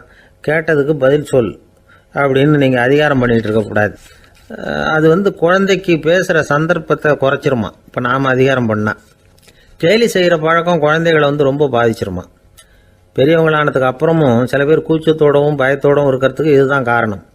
சின்ன வயசில் அவங்கெல்லாம் ஏதாவது கேலிக்கு ஆளாகி இருப்பாங்க. 2வது குழந்தை மூத்த குழந்தைய கேலிக்கு ஆளாகிற சந்தர்ப்பங்களை கண்டு கேலி பண்ணினா அது இளம் நெஞ்சங்களை விட்டு நீங்கிறதே இல்லையா. எப்பவும் குழந்தையோட நடை உடை பாவனைகளை பற்றி சொல்லிக்கிட்டே இருக்கக்கூடாதான். அதுவே கூச்ச சுபாவத்தை கொண்டுட்டு வந்துடுமா. அப்பா எங்கேன்னு யாராவது கேட்டால் இது மாதிரி இன்ன காரியத்துக்காக வெளியில் போயிருக்கார், இத்தனை மணிக்கு திரும்பி வருவார் அப்படின்னு சொல்கிற அளவுக்கு குழந்தைகளை பழக்கப்படுத்தி வைக்கணும். ஃபோன்லேயே யாராவது விசாரித்தா கூட இது மாதிரி பதில் சொல்லு அப்படின்னு சொல்லணும். சின்ன சின்ன மீட்டிங்கில் 4 வார்த்தை பேச தயார் பண்ணலாம். ஒரு கடையிலையோ அல்லது ஹோட்டல்லையோ ஏதாவது விவரம் கேட்கணும்னா உங்கள் குழந்தைய தைரியமாக அனுப்புங்க. குழந்தைகள் பணிவாகவும் பொறுமையாகவும் விவரம் கேட்குறப்போ கூச்ச சுபாவம் தானாக போயிடும். சின்ன வயசுலேயே இப்படிலாம் பழக்கப்படுத்தினா தான் வருங்காலத்தில் தைரியமாக இந்த சமுதாயத்தில் வாழ முடியும். இல்லைன்னா 60 வயசுலேயும் அடுப்பங்கரையை விட்டு வெளில வர்றதுக்கு கூச்சப்பட்டுக்கிட்டு தான் இருக்க வேண்டியிருக்கும். இந்த காலத்து பிள்ளைங்க எவ்வளவோ பரவாயில்ல, எதுக்கும் தயங்குறதில்ல, கூச்சப்படுறதில்ல.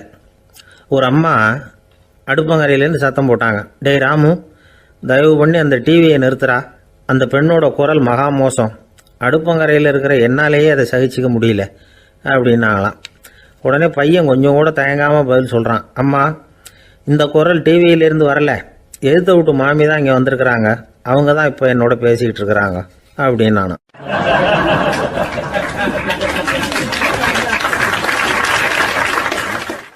ஐயா, உங்கள் பேரை தொடர்ந்து தினம் கேட்டுக்கிட்டு இருக்கிறேன் அப்படின்னார் ஒருத்தர். தொடர்ந்து கேட்குறீங்களே, உங்களுக்கு காது வலிக்கலையா அப்படின்னு கேட்டோம். பேசுகிற உங்களுக்கே வாய் வலிக்கல அப்படிங்கிறப்போ கேட்குற எங்களுக்கு எப்படி காது வலிக்கும் அப்படின்னார். நம்ம உடம்புல ஒரு அதிசயம் என்ன தெரியுமா? ரொம்ப நேரம் நாம் நடக்கிறோம்னு வச்சுக்கோங்க, கால் வலிக்கும். ரொம்ப நேரம் வேலை செஞ்சால் கை வலிக்கும், உடம்பு வலிக்கும். ரொம்ப நேரம் பார்த்துக்கிட்டே இருந்தால் கண்ணு வலிக்கும். ரொம்ப நேரம் பேசிக்கிட்டே இருந்தால் வாய் கூட வலிக்கும். ஆனால் ரொம்ப நேரம் கேட்டுக்கிட்டே இருக்கிறதுனால காது வலிக்கிறது இல்லை. அதனால் கேட்கறதுக்கு முக்கியத்துவம் கொடுத்தாங்க நம்ம பெரியவங்க. திருவள்ளுவர் தேவையில்லாமல் வார்த்தைகளை உபயோகப்படுத்த மாட்டார். ஒரு திருக்குறள்னு எடுத்துக்கிட்டாவே அதில் மொத்தம் 7 வார்த்தைகள், அவ்வளவுதான். அப்படி 7 வார்த்தைகள் மட்டுமே உள்ள ஒரு திருக்குறளில் வள்ளுவர் ஒரே வார்த்தையை 5 தடவை உபயோகப்படுத்தியிருக்கிறார், திரும்ப திரும்ப பயன்படுத்தியிருக்கிறார். அப்படின்னா அதை எந்த அளவுக்கு வலியுறுத்தி சொல்கிறார் அப்படிங்கிறத நாம் புரிஞ்சுக்கணும். அது என்ன குறள்? செல்வத்துள் செல்வம் செவிச்செல்வம், அச்செல்வம் செல்வத்துள் எல்லாம் தலை. செவிச்செல்வம்ங்கிறது அவ்வளவு முக்கியமானது. கற்றலின் கேட்டல் நன்று. அதிகம் கேட்கணுங்கிறதுக்காகத்தான் எவ்வளவு கேட்டாலும் காது வலிக்கிறதில்ல. குறைச்சலாக பேசணும், அதிகமாக கேட்கணும். இன்னொரு விஷயம் கவனிங்க, நம்ம உடம்புல கண்ணுக்கு மூடி இருக்குது, எதையாவது நாம் பார்க்க விரும்பலைன்னா உடனே கண்ணை மூடிக்கலாம். நம்ம வாய்க்கு மூடி இருக்குது, பேச விருப்பம் இல்லையா, வாயை மூடிக்கலாம். மூக்குக்கு கூட மூடிக்கிற வசதி இருக்குது, எதையாவது முகர விருப்பம் இல்லையா, மூச்சை அடக்கிக்கலாம். ஆனால் பாருங்கள், காதுக்கு மூடி கிடையாது, அதை கையால் தான் மூட முடியும். யார் என்ன சொன்னாலும் அது நல்லதோ கெட்டதோ காதில் விழுந்துக்கிட்டு தான் இருக்கும். அறிவு தான் நல்ல விஷயங்களை எடுத்துக்கிட்டு கெட்ட விஷயங்களை விட்டுடணும். நல்ல கருத்துக்கள் நம்ம காதில் நிறைய விழுந்துக்கிட்டே இருக்கணும். அதை கேட்டு நாம் நல்லபடியாக வாழணுங்கிறது தான் படைப்பின் விருப்பம். ஆன்மீகவாதிகள் கூட ஒன்று சொல்லுவாங்க, அதாவது ஆன்மீக பாதையில் நீங்கள் முன்னேறணும்னா முதல்ல சிரவணம் செய்யணும்பாங்க. அதாவது பெரியவங்க சொல்கிற நல்ல கருத்துக்களை கேட்கணும் அப்படின்னு அதுக்கு அர்த்தம். அதனால் யார் நல்ல கருத்துக்களை சொன்னாலும் அதை காது கொடுத்து கேளுங்க. இவ்வளவு கருத்துக்களையும் நம்ம நேயர் ஒருத்தர்கிட்ட சொல்லிகிட்டு இருந்தோம். அவரும் சரி சரின்னு தலையாடிக்கிட்டே இருந்தார். அப்புறம் சொன்னார், நீங்கள் சொல்கிறது சரிதான் சார், காதுக்கு மூடி இல்லைங்கிறது ரொம்ப சரி, அதனால தான் உங்கள் தகவல் கூட நாங்கள் விரும்புகிறோமோ இல்லையோ தினம் காதில் விழுந்துக்கிட்டு இருக்குது அப்படின்னார். எங்களுக்கு ரொம்ப பெருமையாக இருந்தது. அப்படியா அப்படின்னோம். ஆனாலும் என்ன மாதிரி சில பேர் நீங்கள் தகவல் சொல்கிற சமயத்தில் காதில் மூடி இல்லையேன்னு சொல்லி கவலைப்படுறதில்ல சார் அப்படின்னார். ஏன்னு கேட்டோம். காதை மூடுறதுக்கு தானே வசதி இல்லை, ரேடியோவை மூடுறதுக்கு வசதி இருக்குதுல்ல, அதனால் டக்குன்னு அதை மூடி வச்சுருவோம் அப்படின்னார்.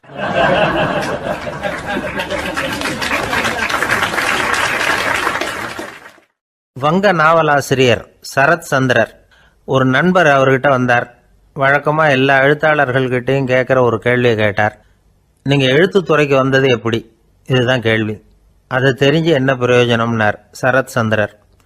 சும்மா சொல்லுங்களேன், தெரிஞ்சுக்கிறேன் அப்படின்னார் வந்தவர். சரி சொல்கிறேன்னு ஆரம்பித்தார். நான் ரங்கூனில் வேலை பார்த்துக்கிட்டு இருந்தேன். சம்பளம் பத்தில், வேலையும் பார்த்துக்கிட்டு ஒரு பலசரக்கு கடை வைக்கலாம்னு நினச்சேன். என்னால் மளிகை கடை வச்சு சரியாக நடத்த முடியுமாங்கிற சந்தேகம் என் மனைவிக்கு. அதை சோதனை பண்ணி பார்க்கணுங்கிறதுக்காக சில பொருள்களின் அளவு, அதோட விலை, இப்படி சிலதை சொல்லி எல்லாத்தையும் மனக்கணக்காக கூட்டி போட சொன்னாங்க. என்னால் சரியாக கூட்டி சொல்ல முடியல. உங்களால் மளிகை கடை நடத்த முடியாதுன்னு சொல்லிவிட்டாங்க. உடனே என்ன பண்ணுறது, வேறு வழி இல்லை, கதை எழுத ஆரம்பிச்சிட்டேன் அப்படின்னார். கேட்டவருக்கு சிரிப்பு வந்துட்டு தான். சரத் சந்திரர் ஒரு பக்கம் சீரியஸான நாவல்கள், சிறுகதைகள் எழுதியிருந்தாலும் அவருடைய இன்னொரு பக்கம் வேற விதம்.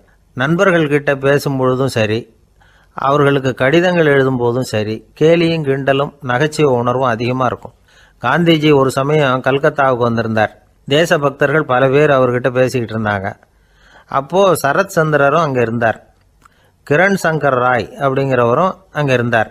அவர் சொன்னாராம், காந்திஜியோட பழகிய முதல் வங்காளி நான் தான். போயர் யுத்த காலத்தில் இவர் லண்டனுக்கு வந்திருந்தப்போ என்கிட்ட தான் வங்காள மொழி கற்றுக்கிட்டார் அப்படின்னாராம். உடனே சரத் சந்திரர் காந்திஜியை பார்த்து, இவர் உங்களுக்கு வங்காள மொழி கற்றுக் கொடுத்தது உண்மைதானா அப்படின்னாராம். ஆமான்னாராம் காந்தி. அதனால தான் உங்களால் வங்காள மொழி கற்றுக்க முடியல அப்படின்னாராம். எல்லாரும் சிரிச்சாங்களாம். சரத் சந்திரர் சாம்தாபேர் அப்படிங்கிற கிராமத்தில் தங்கியிருந்தார் ஒரு இலக்கிய நிகழ்ச்சியில் கலந்துக்கிறதுக்காக. அதுக்காக ஒரு கல்கத்தாவுக்கு போக வேண்டிய சூழ்நிலை. அதுக்காக புறப்பட்டார். அந்த சமயத்தில் பின்னாடி இருந்து யாரோ அவரை கூப்பிட்டாங்க. இப்படி கூப்பிட்டவரை பார்த்து இன்னொருத்தர் யாரோ அதட்டி இருக்கிறாங்க. போகிறவரை ஏன் இப்படி கூப்பிடுறீங்க அப்படின்னு. ஏன் கூப்பிட்டா என்னன்னு கேட்டிருக்கார் சரத் சந்திரர். புறப்படுறவங்கள பின்னாடி இருந்து கூப்பிடுறது அபசகுனம், போகிற இடத்துல ஏதாவது ஆபத்து வரலாம் அப்படின்னு அதுக்கு விளக்கம் கொடுத்துருக்கிறார் அவர். உடனே சரத் சந்திரர் சொன்னாராம், இதோ இவங்க என்னை இலக்கிய கூட்டத்துக்கு அழைச்சிட்டு போகிறாங்களே, இதை விட வேற என்ன ஆபத்து வந்துட போகுது அப்படின்னாராம். இப்படி சரத் சந்திரருக்கு இயல்பாகவே நகைச்சுவை உணர்வு உண்டு. அவருடைய நண்பர் ஒருத்தர் வீட்டுக்கு கூப்பிட்டுருந்தார். அங்கே ஒரு கச்சேரிக்கு ஏற்பாடு பண்ணியிருந்தாங்க. சரத் சந்திரருக்கு இயல்பாகவே கச்சேரியில் நீண்ட ஆலோசனையெல்லாம் கேட்கறதுக்கு பொறுமை இருக்காது. அதனால் மெதுவாக பாட போகிறவர் எப்படி அப்படின்னு கேட்டிருக்கார். அவருக்கு ரொம்ப நல்லா பாட தெரியும் அப்படின்னு சொல்லியிருக்கிறாங்க. அதுக்கு சரத்சந்திரர், பாட தெரியுங்கிறது சரி, பாட்டை நிறுத்த தெரியுமா அதை சொல்லுங்க முதல்ல அப்படின்னாராம்.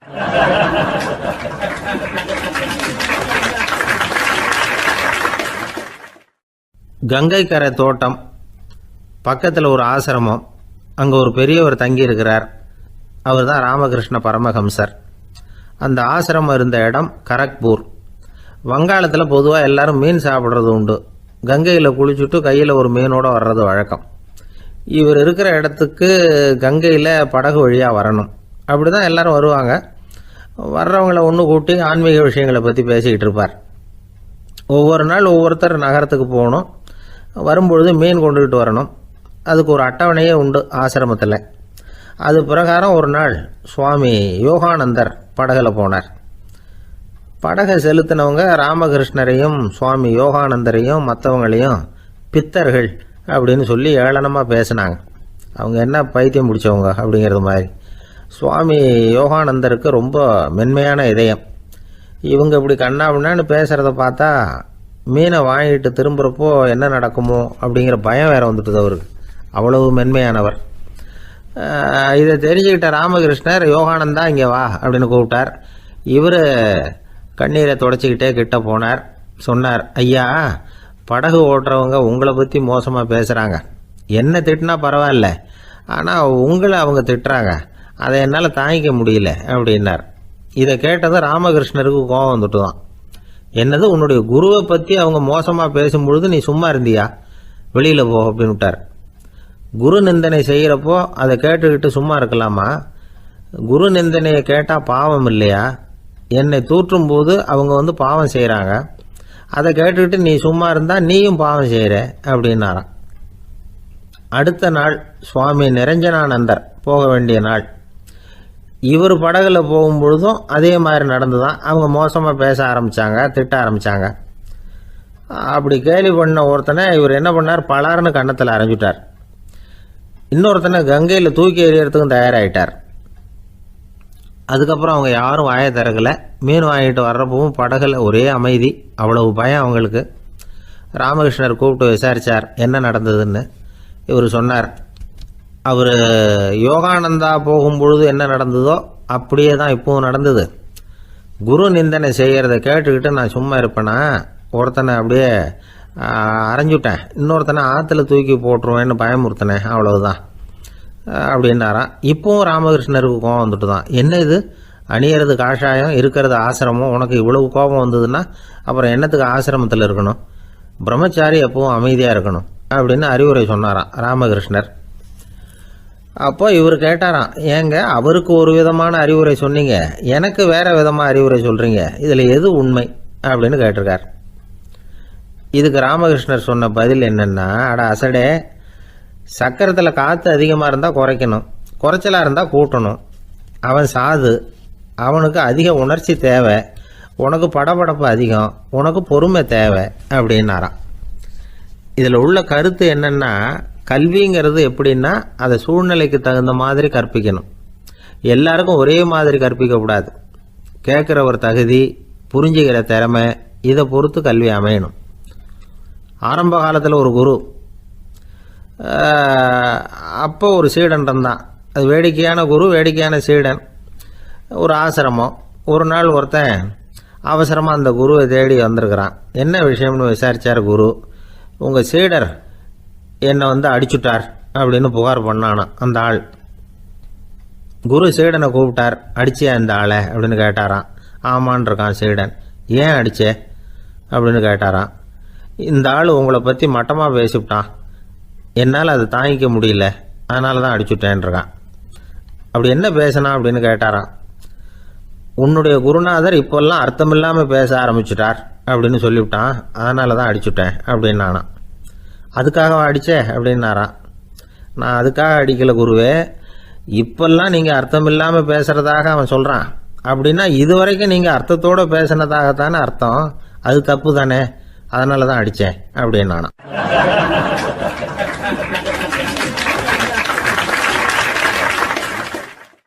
ஒரு பெரியவர் உட்கார்ந்துருக்கிறார்.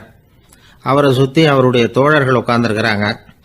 ஏதோ ஒரு முக்கியமான செய்தியை அவர் அவங்களுக்கு சொல்லிகிட்டு இருக்கிறார். அவங்களும் ஆர்வமாக கேட்டுக்கிட்டு இருக்கிறாங்க. இந்த சமயத்தில் யாரோ ஒரு ஆள் வேகமாக அங்கே வர்றார்.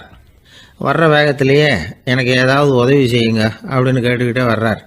கேட்கறது உதவி, ஆனால் குரல் மிரட்டுறது மாதிரி இருக்குது, அதட்டி கேட்கறது மாதிரி இருக்குது. இதை கேட்டதும் அந்த பெரியவர் ஆத்திரப்படலை, ஆனால் அவரை சுற்றி இருந்தவங்க ஆத்திரப்பட்டாங்க. இதை பெரியவர் கவனித்தார். கொஞ்சம் அமைதியாக இருங்கன்னார். வந்தவரை கூப்பிட்டார். அவருக்கு சில பொருள்களை கொடுத்தார். என்னங்க இப்போ உங்களுக்கு மகிழ்ச்சி தானே அப்படின்னார். ஆ அப்படின்னு அலட்சியமாக அவர் சொல்கிறார். நான் உங்களை நல்ல முறையில் நடத்தினேன்னா அப்படின்னு கேட்குறாரு அவர் மறுபடியும். அதெல்லாம் ஒன்றும் இல்லை அப்படின்னு சொல்லி அவர் சொல்லிகிட்டு இருக்கிறாரு. குரலில் கடுமை குறையில. சுற்றி இருந்தவங்களால இதை பொறுத்துக்க முடியல. கோபத்தோடு அவரை நோக்கி நெருங்க ஆரம்பித்தாங்க. பெரியவர் அவங்களையெல்லாம் தடுத்து நிறுத்தினார். வந்தவரை வாங்க என்னோட அப்படின்னு சொல்லி அழைச்சிட்டு போனார். வீட்டுக்கு போனார். அங்கே போனதும் இன்னும் சில பொருள்களை எடுத்து அவர்கிட்ட கொடுத்தார். இப்போ திருப்தி தானே, நான் உங்ககிட்ட நல்ல முறையில் நடந்துக்கிட்டேனா அப்படின்னார். அவர் முகம் இப்போ தான் கொஞ்சம் மலர்ந்தது. ரொம்ப நன்றி, இறைவன் உங்கள் குடும்பத்துக்கு எல்லா நன்மைகளையும் செய்வான் அப்படின்னு சொன்னார். இதே வார்த்தைகளை என்னுடைய தோழர்கள்கிட்டே சொல்லிட்டீங்கன்னா அவங்க கோபம் தணிஞ்சிரும், வர முடியுமான்னார். கண்டிப்பாக வர்றேன் அப்படின்னாரு. மறுநாள் காலையில் அந்த இடத்துக்கு வந்தார். அதே மாதிரி சொல்லிவிட்டு அவர் போயிட்டார். தோழர்கள்லாம் ரொம்ப வியப்போடு பெரியவரை பார்த்தாங்க. அந்த பெரியவர் தான் நபிகள் நாயகம். அவர் சொன்னார், ஒருத்தன் ரொம்ப ஆசையாக ஒரு ஒட்டகத்தை வளர்த்துக்கிட்டு வந்தான். ஒரு நாள் அந்த ஒட்டகம் கயத்தை அறுத்துக்கிட்டு ஓடி போயிட்டுது. அக்கம் பக்கத்தில் இருக்கிறவங்கெல்லாம் அந்த ஒட்டகத்தை பிடிக்கிறதுக்கு முயற்சி பண்ணாங்க. அதை துரத்திக்கிட்டு ஓடினாங்க. ஒட்டகம் தாறுமாறாக ஓட ஆரம்பிச்சிது. இந்த சமயத்தில் ஒட்டகத்தை வளர்த்தவன் அங்கே ஓடி வந்தான். நீங்கள் அதை ஒன்றும் செய்ய வேணாம், விட்டுருங்க, அதோட சுபாவம் எனக்கு நல்லா தெரியும், அதை சுலபமாக என்னோட வழிக்கு கொண்டுட்டு வந்துட முடியும், நான் பார்த்துக்கிறேன், விட்டுருங்கோ அப்படின்னா. எல்லாரும் விலைக்கு போயிட்டாங்க. இவன் என்ன செஞ்சான் தெரியுமா? கொஞ்சம் புல்லை கையில் எடுத்துக்கிட்டு அந்த ஒட்டகத்தை நெருங்கினான். அவ்வளவுதான். அது ஓடி இவன் காலடியில் உட்காந்துக்கிட்டது. செல்லமாக அதை அப்படியே தடவி கொடுத்தான். முதுகில் ஏறி உட்காந்துக்கிட்டான். அது பாட்டுக்கு சாதுவாக நடந்து போகுது. இந்த கதையை நபிகள் நாயகம் தம்முடைய தோழர்களுக்கு சொல்கிறார். ஒட்டகத்தை மட்டும் இல்லை, சில மனிதர்களையும் கூட சில விதத்தில் அணுகிதான் அவர்களை சீர்திருத்த வேண்டியிருக்குது அப்படிங்கிறத அவங்களுக்கு உணர்த்தினார். இது ஒரு அழகான உளவியல் அணுகுமுறை. சில குடும்ப தலைவர்கள் கூட இந்த ஒட்டகம் மாதிரி நடந்துக்கிறது உண்டு, அப்புறம் அடங்கி போகிறதும் உண்டு. ஒரு குடும்ப தலைவர் காலையில் எழுந்திரிச்சதுலேருந்து சத்தம் போட்டு கத்திக்கிட்டு இருப்பார். பக்கத்தில் இருந்தவங்கெல்லாம் ஓடி போய் சமாதானம் பண்ணி பார்த்தாங்க. அவர் ஓயறது மாதிரி தெரியல.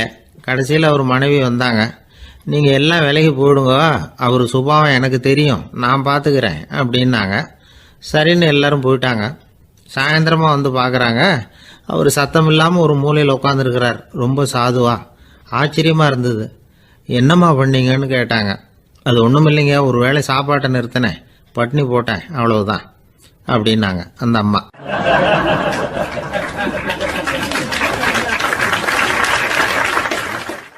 தேசத்து மேலையும் தாய்மொழி பேர்லையும் செலுத்துற அன்புக்கு அபிமானம்னு பேர். தேசாபிமானம்னு சொல்றமே இதுதான். ஒரு கணவன் மனைவி பேர்ல காட்டுற அன்புக்கு காதல்னு பேரு. கடவுள் பேர்ல செலுத்துற அன்புக்கு பக்தின்னு பேரு. இப்படி அன்புல பல ரகம் இருக்கிறப்போ அதுல உள்ள வித்தியாசம் தெரியாம இடம் மாத்தி அன்பு காட்டினா இடைஞ்சல் தான். சரி, இந்த அன்பை பத்தி விஞ்ஞானம் என்ன சொல்லுது தெரியுமா? இதயத்தை பாதுகாக்கிறதுக்கு முக்கியமா தேவைப்படுற ஒண்ணு இந்த அன்புதான்னு சொல்லுது. நெதர்லாந்து விஞ்ஞானிகள் இதை ஆராய்ச்சி பண்ணியே கண்டுபிடிச்சிருக்கிறாங்க. கொஞ்சம் முயல் குட்டிகளை 2 பிரிவா பிரிச்சாங்க. 2 குரூப்புக்கும் கொழுப்பு அதிகமா உள்ள ஆகாரத்தையே கொடுத்துக்கிட்டு வந்தாங்க. ஆனா ஒரு குரூப்புக்கு வெறுமன ஆகாரத்தை கொடுத்ததோட சரி, இன்னொரு குரூப் முயல்களுக்கு ஆகாரம் கொடுத்ததோட நிறுத்திக்கல. அதுக்கு முன்னாடி கூண்டுகளை திறந்து விட்டு முயல்களை கொஞ்ச நேரம் எடுத்து கொஞ்சி விட்டு அதுக்கப்புறமா ஆகாரம் கொடுத்தாராம் ஆராய்ச்சியாளர். இந்த குரூப்புக்கு இதய பாதிப்பு 60% குறைச்சலா இருந்துதான். சில நோயாளிகளுக்கு ஹார்ட் அட்டாக் வந்தாலும் அதை தாங்கிக்கிட்டு குணமாகிற சக்தி அதிகமா இருக்குது. இது எப்படின்னு ஆராய்ச்சி பண்ணி பார்த்துருக்கிறாங்க. அவங்கெல்லாம் மனைவி தன் பேர்ல ரொம்ப அன்பா இருக்கிறதாக நினைக்கிறவங்களா இருக்கிறாங்களாம். இதய நோயாளிகள் பல பேரை சந்திச்சு இதய நோய் ஏற்பட என்ன காரணம்னு கேட்டிருக்கிறாங்க. அவங்க சொன்ன காரணம்லாம் சாப்பாடு சம்பந்தமா இல்லையா, மனைவி அன்பா இல்ல, இப்படிப்பட்ட காரணத்தை தான் சொல்றாங்களாம். அதனால இதயத்தை பாதுகாக்கணும்னு நினைக்கிறவங்க அடுத்தவங்க அன்பா இருக்கிறது மாதிரி பாத்துக்குங்க, அதுதான் முக்கியம். ஒருத்தர் முகம் பூரா பிளாஸ்டரி போட்டுட்டு வந்தார், ரொம்ப கோபமா. என்னங்க ஆச்சுன்னு விசாரிச்சேன். எல்லாம் உங்களால தான் சார்னார். விவரமா சொல்லுங்களேன். என்ன உங்க தகவலை கேட்டுட்டு ஒரு பூனைக்குட்டியை கையில எடுத்தேன், அன்பா அதை தடவி கொடுக்கறதுக்காக. ஆனா அது முந்திக்கிட்டது, அது என் முகத்தை தடவி கொடுத்துட்டுது. முகம் பூரா நகை கீறல், அதுதான் இப்படி அப்படின்னார்.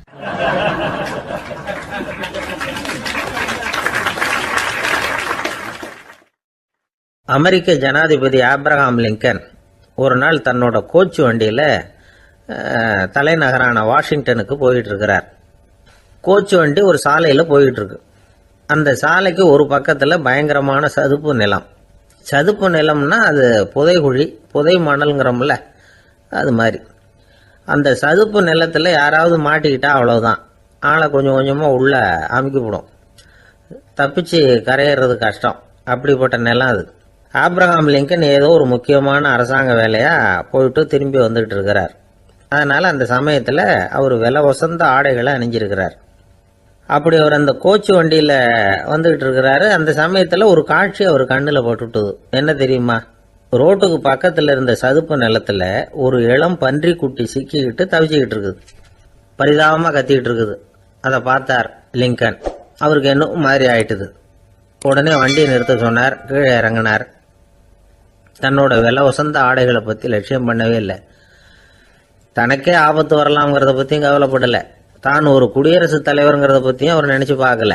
நேராக அந்த சதுப்பு நிலம் பக்கமாக போனார். அந்த சேத்துல இறங்கி பன்றிக்குட்டியை காப்பாற்றி கரைக்கு கொண்டுட்டு வந்து சேர்த்துட்டார். அதுக்கப்புறம் நிம்மதியாக கோச்சு வண்டியில் ஏறி வெள்ள மாளிகைக்கு வந்து சேர்ந்தார். ட்ரெஸ்ஸு, உடம்பு பூரா சேறு சகதி. பார்க்குறவங்களுக்கெல்லாம் ஆச்சரியமாக போச்சு. அவங்களுக்கு ஒன்றும் புரியல. இவர் நேராக ட்ரெஸ்ஸு மாற்றிக்கிறதுக்காக போனார். கோச்சு வண்டி ஓட்டிகிட்டு வந்தவங்கிட்ட போய் எல்லாரும் கேட்டாங்க என்ன ஆச்சு அப்படின்னு. அவர் வர்ற வழியில் நடந்த விவரத்தை சொன்னார். ஆப்ரஹாம் லிங்கனுடைய இந்த இறக்க குணத்தை எல்லாரும் பாராட்டினாங்களாம், புகழ்ந்தாங்களாம். ஆனால் இதுக்கு லிங்கன் என்ன பதில் சொன்னார் தெரியுமா?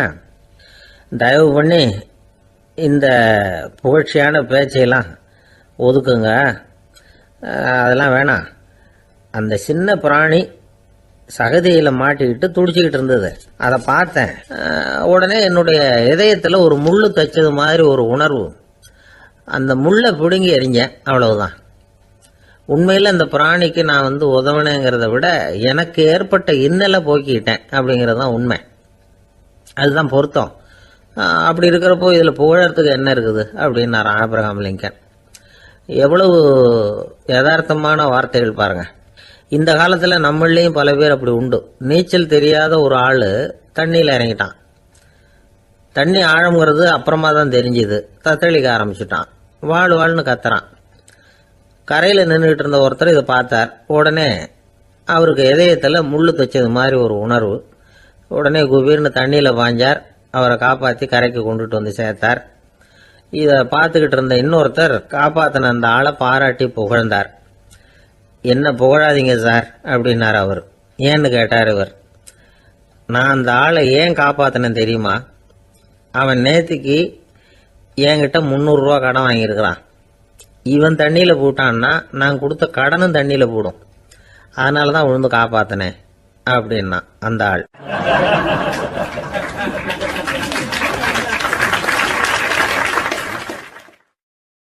ஒருத்தர் ரொம்ப அவசரமாக போயிட்டு இருந்தார்.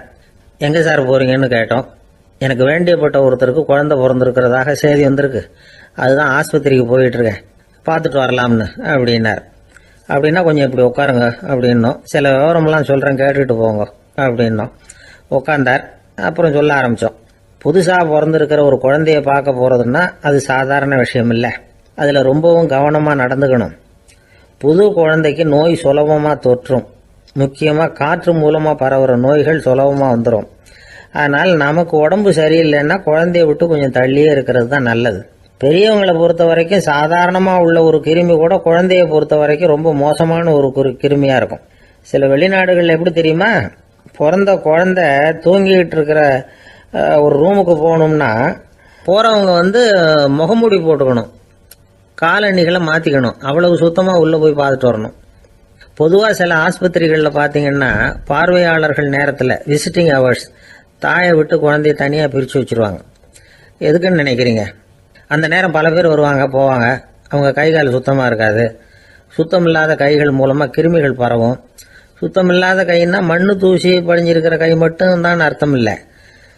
சாலையில் கையை வீசிக்கிட்டு நடந்து வர்றீங்க, குழந்தைய பொறுத்த வரைக்கும் அது கூட சுத்தம் இல்லாத கை தான். தாயை தவிர மற்றவங்க குழந்தைய தூக்காமல் பார்த்துக்கிறது நல்லது. தாய் கூட அளவோட கொஞ்சிறதோட நிறுத்திக்கணும். புதுசாக ஒரு குழந்தைய பெற்றுருக்கிற பொண்ணுக்கிட்ட மற்ற தாய்மார்கள் ஏதாவது சொல்லிக்கிட்டே இருப்பாங்க. குழந்தைய அப்படி வளர்க்கணும் இப்படி வளர்க்கணும் அப்படின்னு ஏதாவது அட்வைஸ் பண்ணிக்கிட்டே இருப்பாங்க. இப்படி ஓவராக அறிவுரை பண்ணுறது அந்த பொண்ணை குழப்பி விட்டுரும். அதனால் அப்படிலாம் பண்ணக்கூடாது. அந்த பெண்ணே ஏதாவது கேட்டால் கூட டாக்டர் சொல்ல வேண்டிய விவரங்களை எல்லாம் நாமே சொல்லிக்கிட்டு இருக்கக்கூடாது. புதுசாக பிறந்திருக்கிற குழந்தைய மட்டும்தான் இப்படி பார்க்கணும்னு இல்லை. ஒரு நோயாளி குழந்தைய பார்க்க போகிறதுனா கூட ரொம்ப எச்சரிக்கையாக தான் நடந்துக்கணும். ஒரு தின்பண்டமோ விளையாட்டு சாமானோ அந்த குழந்தைக்கு நாம் வாங்கிட்டு போகிறதா வச்சுக்குவோம். அதை நேராக கொண்டுகிட்டு போய் அந்த குழந்தைகிட்டே கொடுக்கக்கூடாது. அதோட அப்பா அம்மா கிட்ட ரகசியமாக கொடுக்கலாம். அவங்க முடிவு பண்ணட்டும் குழந்தைகிட்ட அதை கொடுக்கலாமா வேண்டாமாங்கிறத. அவங்களுக்கு தான் தெரியும் அதோட மனசும் உடம்பும். உங்கள் அக்கறையை காட்டுறதா நினச்சிக்கிட்டு குழந்தை வாயில் எதையும் கொண்டுட்டு போய் போடாதீங்க. போகிறப்போ உங்கள் வீட்டு குழந்தையும் அழைச்சிட்டு போகாதீங்க. இது நோயை வாங்கிட்டு வந்துடும், அல்லது புதுசாக ஒரு நோயை அதுக்கிட்ட கொடுத்துட்டு வந்துடும். என்னதான் உங்களுக்கு பழக்கமான குழந்தையா இருந்தால் கூட அதுக்கு விருப்பம் இல்லைன்னா பேசக்கூடாது. அங்கே போய் அவங்க பள்ளிக்கூடத்தை ஞாபகப்படுத்திட்டு இருக்கக்கூடாது. நோயில் இருக்கிறப்ப ஸ்கூலை பற்றி பேச அது விரும்பாது. ஆஸ்பத்திரியை விட்டு வெளியில் புறப்படுறப்போ குழந்தைகிட்ட சொல்லணும்னு அவசியம் இல்லை. அதோட அப்பா அம்மா கிட்ட சொல்லிவிட்டு புறப்பட்டா போதும். குழந்தை கோபிச்சிக்காது. சமூக சம்பிரதாயத்தை பற்றி அது கவலைப்படுறதில்லை. இப்படி எல்லா விவரமும் நம்ம எதிரில் உட்காந்துருந்தவங்க கிட்ட சொல்லி முடித்தோம். ரொம்ப நன்றி சார் அப்படின்னு சொல்லிவிட்டு அவர் புறப்பட்டார். குழந்தைங்க கொஞ்சம் வளர்கிற வரைக்கும் தான் நாம் எச்சரிக்கையாக இருக்கணும்னு இல்லை, வளர்ந்த பிறகு இன்னும் எச்சரிக்கையாக இருக்கணும். ஒரு பையன் பள்ளிக்கூடத்துலேருந்து திரும்பி வீட்டுக்கு வந்தான். முகம் பூரா நகத்தால் கீறி இருந்தது. அப்பா பார்த்து பயந்துட்டார். யாருடா உன்னை இப்படி பண்ணது அப்படின்னார். என் கூட படிக்கிற இன்னொரு பையன்னா. நாளைக்கு உன் கூட பள்ளிக்கூடத்துக்கு வர்றேன், நீ எனக்கு அவனை அடையாளம் காட்ட முடியுமான்னார். அது ரொம்ப சுலபம் நான் பையன். எப்படின்னார் அப்பா. அவன் காதில் ஒன்று கையோடு எடுத்துகிட்டு வந்திருக்கிறேன், இதோ என் பையில தான் வச்சுருக்கேன் அப்படிங்கிறான் அந்த பையன்.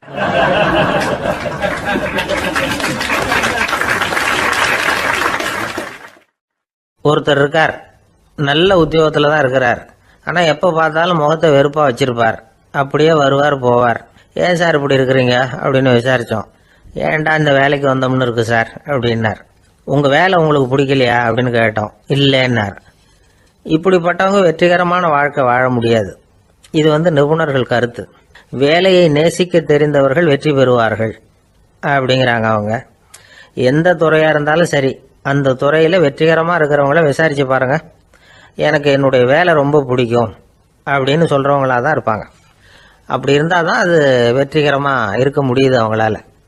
ஒருத்தனுக்கு பிடித்தமான பொழுதுபோக்கே அவனுடைய தொழிலாக இருந்துட்டுதுன்னா அவனை மாதிரி கொடுத்து வச்சவன் வேற யாரும் இல்லை அப்படிங்கிறார் பெர்னாட் ஷா. ஒரு தடவை மன்னர் ஹுமாயூன் உயிரை தண்ணீர் முண்டு ஊற்றுகிற தொழிலாளி ஒருத்தர் காப்பாற்றினாராம் அந்த ஹுமாயூன் உயிரை.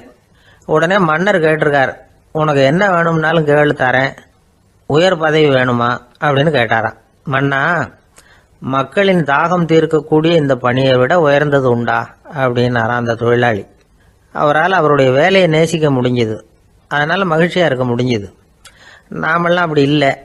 வேலை கிடைக்கிற வரைக்கும் கிடைச்சா போதும் அப்படின்னு இருக்கோம். கிடைச்சதுக்கப்புறம் ஏன்டா இந்த வேலைக்கு வந்தோம்னு ரொம்பவும் அழுத்துக்குவோம். சரி, நாம் இருக்கிற இடத்துல நாம் வெற்றிகரமாக இருக்க வழி உண்டா அப்படின்னா உண்டுன்னு சொல்கிறாங்க.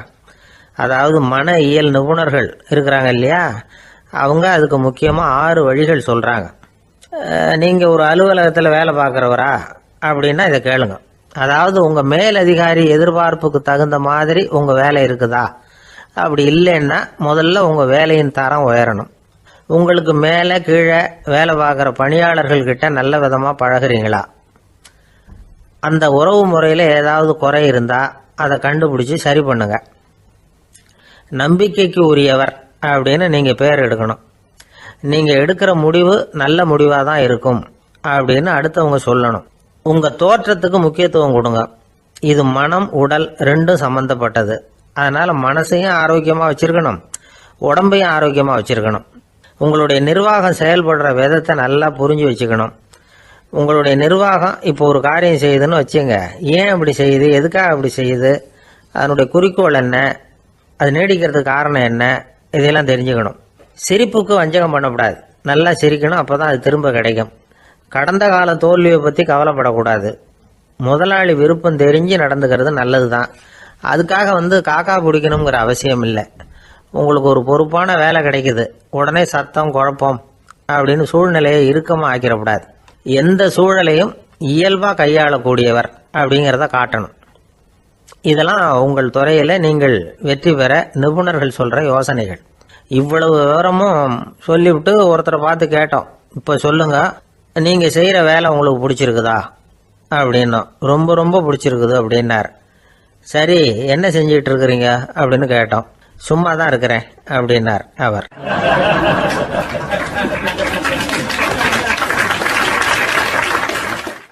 அள்ள அள்ள குறையாதது அட்சய பாத்திரம், அது நமக்கு தெரியும், கேள்விப்பட்டிருக்கிறோம். ஆனால் போட போட நிரம்பாத ஒரு பாத்திரம் உண்டு. அது என்ன தெரியுமா? நம்மள பல பேர்கிட்ட அந்த பாத்திரம் உண்டு. அதுதான் பேராசை அப்படிங்கிற பாத்திரம். அதை நிறைவு செய்யவே முடியாது. பேராசையை பற்றி சுஃபி இலக்கியத்தில் ஒரு பிரபலமான கதை உண்டாம். அதை ஒரு பெரியவர் எடுத்து சொல்லியிருக்கிறார். ஒரு மன்னர் நகர்வலம் போயிட்டு இருக்கார். ஒரு பிச்சைக்காரன் மன்னர் எதிரில் வரான். பிச்சை போடுங்கிறான். என்னுடைய அமைதியை கெடுக்காதே போங்கிறார் மன்னர். அவன் சிரிக்கிறான். அரசே, உங்களுடைய அமைதி கெடக்கூடிய நிலையில் இருந்தால் அதுக்கு பேர் அமைதியே கிடையாது அப்படின்னானா. எதிரில் நிற்கிறது வெறும் பிச்சைக்காரன் இல்லை, யோகி அப்படிங்கிறத மன்னர் புரிஞ்சுக்கிட்டார். துறவியே, உங்களுக்கு என்ன வேணும்னாலும் கேளுங்க, கொடுக்குறேன்னாராம். அந்த துறவி மறுபடியும் சிரிக்கிறார். அரசே, உங்களால் முடியாததையெல்லாம் கொடுக்க முடியும்னு சத்தியம் செய்யாதீங்க அப்படின்னார்.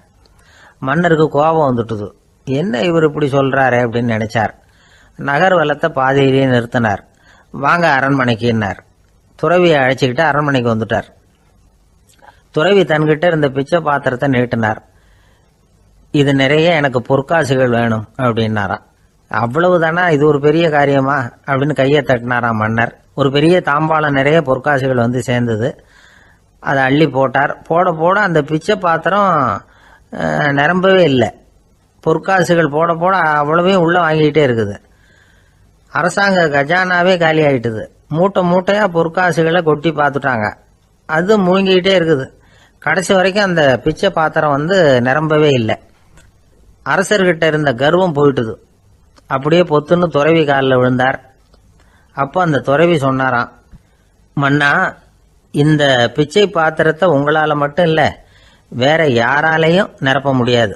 அதுக்கு என்ன காரணம்னா, இது சாதாரண பிச்சை பாத்திரம் இல்லை, பேராசைகளோடு வாழ்ந்து செத்து போன ஒரு மனிதனின் மண்டை ஓடுது அப்படின்னாராம்.